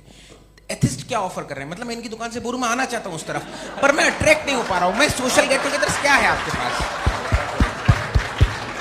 वो ये कह रहे हैं कि जो धार्मिक लोग हैं, अलग अलग धर्म के लोग, उनके उत्सव त्योहार कांग्रेगेशन बहुत हैं। अब आपको मैं एक सुनाता हूँ, यहाँ हिस्टोरियन भी बैठे हैं, मृदुला जी आप बताइएगा सही है क्या। ये एक कॉन्स्टेंटाइन, एक ग्रीक रोमन बादशाह था जो क्रिश्चियनिटी आने के 400 साल बाद उसने डिसाइड किया कि मैं क्रिश्चियन हो जाऊंगा, मेरी पूरी स्टेट कैंसिल हो जाएगी। उस ज़माने में ऐसे ही होता था, राजा जो धर्म इख्तियार करता था वो जनता भी कर लेती थी, इसलिए कि वो हो गया था बैंकक्रप्ट, और उसे जो मेडिटेरियन कोस्ट के रिच क्रिश्चियन वो थे मर्चेंट, उससे पैसा चाहिए था। तो उसने कहा यार क्रिश्चियन हो जाओ। तो उसने अपने वजीर से कहा कि भाई ये हिस्ट्री है कि अब हम लोग क्रिश्चियन हो जाते हैं। कहते सर हो जाएंगे, कोई प्रॉब्लम नहीं है, लेकिन एक प्रॉब्लम ये है कि 17 दिसंबर से 25 दिसंबर तक जो पेगन फेस्टिवल होता, जो पेगन जो फेस्टिवल होता है वो बंद हो जाएगा, इसलिए कि हम क्रिश्चियन हो गए तो होगा नहीं। तो वो बच्चों को बहुत बुरा लगेगा, पब्लिक को बहुत इन्जॉय करते हैं, खासतौर से 25 को मेन डे। उसने कहा हाँ ये तो सही कह रहे हो, ये जीसस क्राइस्ट की पैदाइश कब थी? कहते साहब वो अप्रैल में थी। नहीं कट करो, वो 25 दिसंबर को है, यह हकीकत है जी। और 400 साल बाद क्रिश्चियनिटी के अप्रैल से दिसंबर ले आए, और इसलिए कि यहाँ पेगन फेस्टिवल होता था, अब मनाते हैं आप आराम से। ये जो सारे फेस्टिवल हैं ये रिलीजन से, हर एक को एक इंटरटेनमेंट डिपार्टमेंट चाहिए होता है अपनी कंपनी चलाने के लिए। तो ये रिलीजन ने, ये सेकुलर त्यौहार थे जिन्हें रिलीजन्स ने ले लिया है। ये मौसम के थे, फसलों के थे, किसानों के थे, उसको आपने लेके रिलीजियस रंग दे दिया। ये कोई रिलीजन से थोड़ी आए आप। अच्छा हमें देखिए, हम तो मुल्द हैं, हम ईद मनाते हैं, हम दिवाली मनाते हैं, हम होली मनाते हैं, हम क्रिसमस मनाते हैं। बम्बई की फिल्म इंडस्ट्री की सबसे बड़ी होली हमारे घर में, सबसे बड़ी ईद हमारे घर में। वो हमारे सोशल वो है, हमारा हेरिटेज है। ऐसा थोड़ी है कि we will throw the baby along with the water. ये तो अच्छी चीज़ है, इन्हें रखो, जो बेकार है फेंक दो। जी हाँ हेलो जी, मेरा सवाल नादवी जी से है। जैसा कि आपने बोला कि गॉड टाइम के भी परे हैं, और गॉड इतनी कॉम्प्लेक्स चीज़ है कि उसे ह्यूमन माइंड समझ नहीं सकता, और गॉड ने अर्थ पे फ्री विल भी दे दी है, तो आप अपना वक्त ज़ाया क्यों कर रहे हैं गॉड के बारे में बात करके? अपन को तो बात करनी चाहिए कि सोसाइटी को बेहतर कैसे करें। जी, मैं गॉड वही बताता है सोसाइटी को कैसे बेहतर करें। अभी मैं आपका जवाब देता हूँ। आपने कहा कि टाइम पे वो एग्जिस्ट नहीं करता, सो नहीं, मेरा सवाल ये है कि जैसा आपने बोला कि गॉड बहुत ही कॉम्प्लेक्स चीज है। मैंने कहा ही नहीं कि कॉम्प्लेक्स है, तो आपके अल्फाज हैं। कॉम्प्लेक्स का लफ्ज गॉड के लिए सुइटेबल नहीं है। क्यों? क्योंकि कॉम्प्लेक्स वो चीजें होती हैं जो ऑब्जेक्ट हो। God is not an object जिसको आप इंस्ट्रूमेंट के जरिए लेबोरेटरी में जाके टेस्ट करें, oh it's very complex. No, वो कोई कार का इंजन नहीं है। वो फिलोसॉफिकली नेसेसरी बीइंग ऐसी बीइंग है जो सिंपल बीइंग है। हाँ, आप उसको मुकम्मल तौर पे उसकी तमाम हिकमतों को जान ले और हर चीज को जान ले, ये पॉसिबल नहीं है, क्योंकि वो ऑल वाइज है, आप ऑल वाइज नहीं है, और वो खुदा है, वो आपको सारी चीजें बता दे, ये जरूरी नहीं। मेरा सवाल ये नहीं था, मेरा सवाल ये था कि जब गॉड इतना परे है इस दुनिया से कि उसने अर्थ पे फ्री विल भी दी है, हम सब ह्यूमंस की फ्री विल है, और जो सोसाइटी में हो रहा है वो अपन लोग डिसाइड करेंगे, तो अपन लोग डिसाइड नहीं करेंगे ना, अपन लोग डिसाइड नहीं करेंगे। गॉड जो है, गॉड ने वो उसकी जात, उसकी एग्जिस्टेंस टाइम एंड स्पेस से परे है, लेकिन वो हमारा टेस्ट ले रहा है और उसी गॉड ने हमें बताया कि तुम्हें क्या करना है क्या नहीं करना है, तो जाहिर है उस गॉड की बात सुनेंगे ना हम। जी, वो पीछे एक चश्मा लगाया जो मैम खड़ी हैं, उनको दीजिए। हाँ, आप जी जी बिल्कुल आएंगे। देखिए मैं कोशिश कर रहा हूँ सब तरफ जाने की। हाँ, उनको दीजिए माइक। जी, हेलो सर, मैं ओमनी प्रेजेंट नहीं हूँ, टाइम पाबंद हूँ और जहां तक कोशिश कर सकता हूँ करूंगा। जी, अपना नाम बताइए। मेरा नाम उर्सुला है, मैं दिल्ली यूनिवर्सिटी की एक स्टूडेंट हूँ और मैं स्टूडेंट फेडरेशन ऑफ इंडिया से हूँ। मेरा सवाल मुफ्ती जी से है कि इस हॉल के इस कमरे में बैठ के हम लोग रेप की मोरालिटी के बारे में फिलोसफिकली बात तो कर सकते हैं, बट असलियत ये है कि रोज़मर्रा की ज़िंदगी में औरतें रेप के थ्रू गुजरती हैं, और हम लोग सिर्फ नंबर्स पे इस तरह नहीं देख सकते, क्योंकि कितनी औरतें हैं इन कंट्रीज़ में जहाँ पे आप बता रहे हैं कि केसेस कम हैं, जिनका एक्सेस है कि वो जाके केस फाइल कर सकें। कितनी औरतें हैं जो जिनको काम करने की आज़ादी है उन कंट्रीज़ में। यूरोप में ये आज़ादी आ गई, यूरोप में ये रूल्स आ गए, तो हम आज उसके बारे में बात कर पा रहे हैं। जी, जवाब। आपने ये कहा कि कमरे में बंद होकर हम लोग इस पर फिलोसफिकली बात कर सकते हैं, लेकिन हकीकत में क्या हो रहा है, वो ग्राउंड लेवल पे क्या हो रहा है जो बहुत गलत हो रहा है, और वो सफ़र कर रही हैं। आई अग्री, बहुत गलत हो रहा है, और जो गलत हो रहा है उसको हमें रोकना है। और क्यों रोकना है, वो गलत क्यों है? हमारे पास इसका ऑब्जेक्टिव फाउंडेशन है, इनके पास उसका ऑब्जेक्टिव फाउंडेशन नहीं है। मैं ये कहना चाह रहा हूँ कि जहाँ पे भी जुल्म हो रहा है, जहाँ पे भी औरत पे जुल्म हो रहा है, या उसकी इज्जत लूटी जा रही है, या उसे तकलीफ पहुँचाई जा रही है, और सिर्फ औरत नहीं, किसी इंसान के ऊपर भी जुल्म हो रहा है, तो उसके खिलाफ खड़ा होना, ये मॉरलिटी हमारे पास गॉड के पास से आई है। वरना जावेद साहब तो कह रहे हैं कि जो है मेजॉरिटी डिसाइड करेगी, तो मेजॉरिटी तो कभी भी बदल सकती है। क्या आप ये थोड़ी सी आपको गलतफहमी है। मैं अगर मेरे जुमले से ये मदना निकला या मैंने कहा, तो ये जुमला मैं वापस लेता हूँ। ये मेरा मतलब ही नहीं था कि मेजॉरिटी डिसाइड करेगी। मेजॉरिटी डिसाइड करे तो दुनिया में बड़ी, वैसे आपने कहा था ये जुमला। अच्छा, हो सकता है, मैं मान रहा हूँ, बाद में रिकैप कर लेंगे। अरे एक सेकंड, मैं अपनी एक्सप्लेनेशन दे रहा हूँ। मुनासिब बात यह है कि हम सब के सब दिल में जानते हैं कि क्या अच्छा है क्या बुरा है, हमें पता है अच्छी तरह से। जो लोग बुरे काम करते हैं उन्हें भी मालूम अच्छा क्या है। यही तो सवाल था हजरत कि फिर ये मोरालिटी आई कहाँ से? Cross examination. हाँ जी, हाँ, मोरालिटी साथ रहने की डिजायर से आई, यानी साथ रहकर जो कुछ कह दे, जो कुछ कर दे, वो हो जाएगा। नहीं, तो आप कायदे से रह ही कर सकते हैं जब तक लोगों में मोरालिटी हो, वरना क्यास हो जाएगा। ये आपको कैसे पता? जी, हमने देखा ना, जहाँ मोरालिटी का क्यास हो गया, हम देखते हैं। कहाँ पे देखते भाई? तो दुनिया में आप जो कह रहे हैं, आप कहीं पे अगर गलत हो रहा है तो उसको आप गलत देखिए। आप एपिस्टेमोलॉजी की बात कर रहे हैं, मैं ऑन्टोलॉजी की बात कर रहा हूँ। मैं इस बहस के बाद आप दोनों लोगों को चाय पे होस्ट करूंगा, वहां पे क्रॉस एग्जामिनेशन कर लीजिएगा। अभी ऑडियंस का हक मार रहे हैं आप लोग भाई, सर जस्ट लोग हैं आप लोग। और ये भाई ये उधर आएंगे, जी सर आएंगे। अच्छा सर, मेरा नाम लईकुर रहमान है और मैं अलीगढ़ मुस्लिम यूनिवर्सिटी का स्टूडेंट हूँ, और जहाँ तक मुझे पता है कि sir you are also product of Aligarh Muslim University. मैं भी उसी चमन का बुलबुल। हाँ सर, तो बहुत खुशी हुई मुझे जान करके कि मैं आपसे मिलूंगा। सवाल सर, मेरा सवाल यह है, सर सैयद अलैहिर्रहमा का नज़रिया यह था कि खुदा के वजूद को अक़ल के दायरे में रह कर के तलाश करना, न कि पूरी तौर से उसका इनकार कर देना। Sir, how will you define it? नहीं, तो ये तो आप इन्हें बताइए। ये सवाल आपसे खुदा का वजूद साबित कर रहे हैं, तो सर आपने इनकार कर रखा है, इस वजह से मेरा क्वेश्चन उन्होंने यही सर से एक सेकंड, सर सैयद ने यही कहा ना कि अकल से आप खुदा के वजूद को साबित नहीं कर सकते, यही कहा ना भाई। वो उन्होंने कहा कर सकते हैं और वो कर दिया गया आज। वो फोन दो। तलाश करना या साबित करना अक्ल से अक्ल से नहीं हो सकता। अरे सवाल तो सुन लीजिए जी। अक्ल से नहीं हो सकता है, यही कहा ना आपने। अक्ल से हो सकता है। अरे वो यही कह रहे हैं भाई, आप बता रहे हो सकता है, वो तो कुछ और। आप अगर सर देखो नौजवान फोन ले लो, वो इतनी कमाल की यूनिवर्सिटी है। अरे भाई दे दो ना जरा, एक मिनट दे दो भाई, मेरी बात सुनो, माइक पे बोलो ताकि जो लाखों लोग देख रहे हैं। माइक दे दो ना। अरे देंगे ना माइक, तुम ठहरो तो। हाँ सर, मेरा सवाल ये था कि सर सैयद अलैहि रहमा का एक नज़रिया था अपना कि खुदा का जो वजूद है उसको अक्ल के दायरे में रह करके तलाश करना है, न कि पूरे तौर से इनकार कर देना है। ये उनका कॉन्सेप्ट था। लेकिन मेरा सवाल ये है कि आप इसको कैसे डिफाइन करते हैं, एक्सप्लेन कैसे करेंगे, मैं आपसे जानना चाहता हूँ, क्योंकि you are the product of Aligarh Muslim University. मुझे अक्ल के दायरे में रख के मैंने बहुत तलाश की, मुझे मिला नहीं।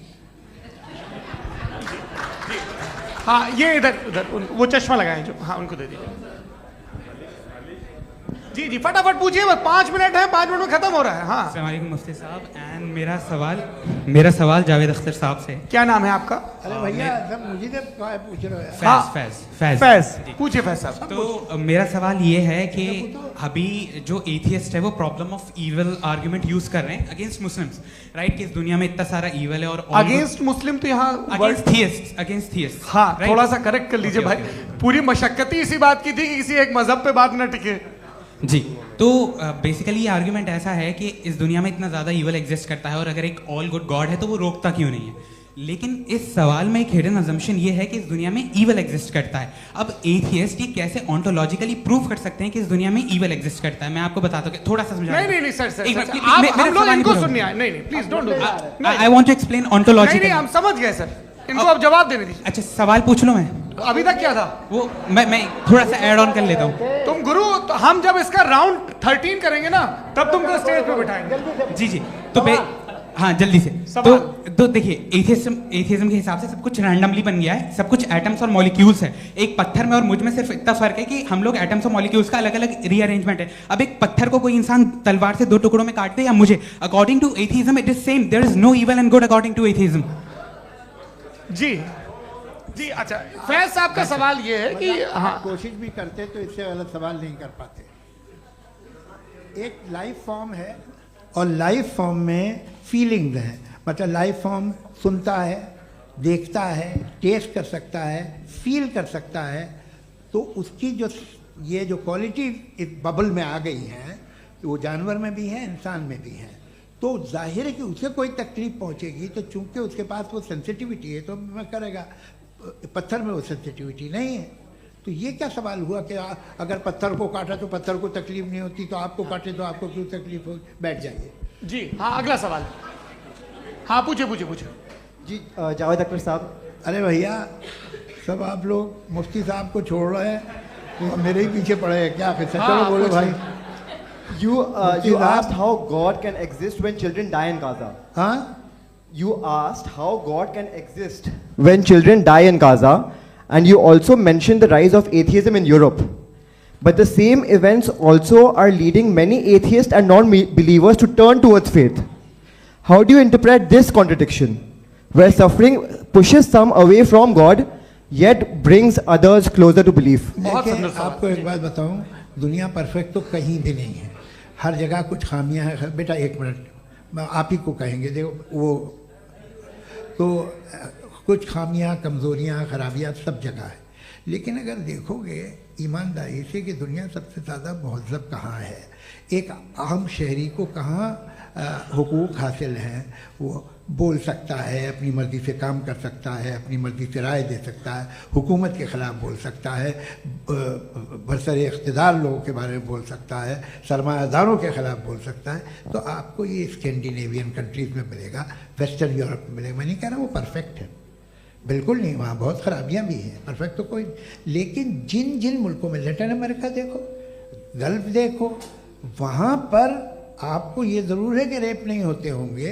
रेप की ज़रूरत क्या है भाई? उसको तो ख़रीद लो, घर में रखो, सड़क पर रेप करने की क्या ज़रूरत है? मगर सुनिए, मगर हकीकत ये है कि वहाँ शख्सी आज़ादी राय देने की, बोलने की नहीं है। जी, ये एक आखिरी सवाल मुफ्ती साहब से। हाँ मैम, इनको माइक दीजिए। शुक्रिया। मेरा नाम मनीषा है, मैं हरियाणा से आई हूँ। मैं मुफ्ती साहब से एक बात पूछना चाहती हूँ। आप बार बार जावेद साहब को कॉन्ट्राडिक्ट तो कर रहे हैं कि आपने ये कहा, लेकिन आप भी अजम्पशंस के बेसिस पे बात कर रहे हैं। आपने खुदा के होने का कौन सा प्रूफ पेश किया है, खुदा की एग्जिस्टेंस का? अब इस सवाल को अलग रहने दीजिए, कौन एथीस्ट है कौन नहीं है। और दूसरी बात जो आपने एक छोटी सी कही थी कि ये फ्री विल का इस्तेमाल करता है इंसान अपनी, लेकिन इस फ्री विल का इस्तेमाल में मतलब खुदा ने ये दे दी सबको ये इजाज़त कि वो कितना घिनौनापन और कितने ज़्यादा ख़राब से ख़राब तरीके इस्तेमाल कर सकता है। जवाब सुनते जी। आप फ्री विल को मानती है ना, या अब कहती है कि फ्री विल नहीं है ना, मानती है ना? तो अब आपके पास इसका कोई एक्सप्लेनेशन नहीं है कि अगर एक इंसान उस फ्री विल का इस्तेमाल करके गलत काम कर रहा है और बच के अच्छी ज़िंदगी गुजार के निकल जा रहा है, उसका कोई रिकम्पेंस नहीं है। हमारे वर्ल्ड व्यू में जो इंसान गलत काम कर रहा है उसको भी रिकम्पेंस यानी उसका बुरा बदला मिलना है, और जो सही काम कर रहा है उसको सही बदला मिलना है। लिहाजा जो फ्री विल है वो इस तरीके से है कि एक लिमिटेड टाइम तक खुदा ने मोहलत दी है। ऐसा नहीं कि छूट दे दी, जो करना है करते रहो हमेशा। वक्त आएगा जब एग्जाम का टाइम खत्म होगा तब रिजल्ट आएगा, दौराने एग्जाम जबरदस्ती आपको नहीं बताया जाएगा। अरे भाई एक सेकंड जी, सवाल मुफ्ती साहब से मेरा मुफ्ती साहब से जी, रुक जाइए, आपसे फोन आप इसके बाद आपसे यही रहेंगे वो। हाँ बोलिए। मैं मुफ्ती साहब एक ही सवाल करता हूँ कि अगर जो हो रहा है फ्री विल से हो रहा है और एक दिन बरोज़ क़यामत इंसाफ होगा मैशर में वगैरह वगैरह, तो दुआ क्यों मांगते हैं लोग? दुआ मांगते हैं इसके मतलब है अभी भी उसने ये डिपार्टमेंट रखा है कि मैं रोजमर्रा की जिंदगी में बिल्कुल बिल्कुल ही कैन। तो तुम कैन हो, तुम मुझे नौकरी दिला देते हो, मेरे बेटे को ग्रीन कार्ड दिला देते हो, और 45,000 बच्चे मरते उन्हें रोकते नहीं हो। नहीं तो क्या आप ये कह रहे हैं कि इस दुनिया में जालिमों को कभी पकड़ ही नहीं होती है? अरे जो भी पकड़ होगी वो बच्चे रोते हैं। बिल्कुल, देखें मैंने अपने ओपनिंग स्टेटमेंट में यही कहा था कि जनाब जावेद साहब सिर्फ इमोशनल आर्गुमेंट देंगे। This is an emotional argument. ये छोटे मोटे इसके पीछे का रीजन मैंने बताया क्या है, इसके पीछे का रीजन क्या है मैंने बताया। मंच से आप लोगों को सज्जनों इसलिए कह रहा हूं ताकि थोड़ा सा आपके कॉन्शियंस पे जोर रहे कि आपको ऑर्डर बचा के रखना है। वक्त तय हुआ था, ये वक्त पूरा हुआ, आपने इतने धैर्यपूर्वक सुना, मैं आप सबका बहुत बहुत शुक्रगुजार हूं। यदि इन दोनों विद्वानों की इच्छा होगी तो कभी हम इस बातचीत का राउंड 2, राउंड 3, यही तो देखिए खूबी है इंसान की कि बहस मुबाहसे में वो पड़ा रहता है। आप लोगों ने बड़े धैर्य का परिचय दिया, बहुत बहुत शुक्रिया। इसी के साथ ये बातचीत यहाँ पे समाप्त होती है। आप लोगों को मैं एक बात बता दूं, ये सारी बहस हो गई, अब मुफ्ती साहब और बड़े मुफ्ती साहब इन साथ के साथ मैं खाना खाने वाला हूँ।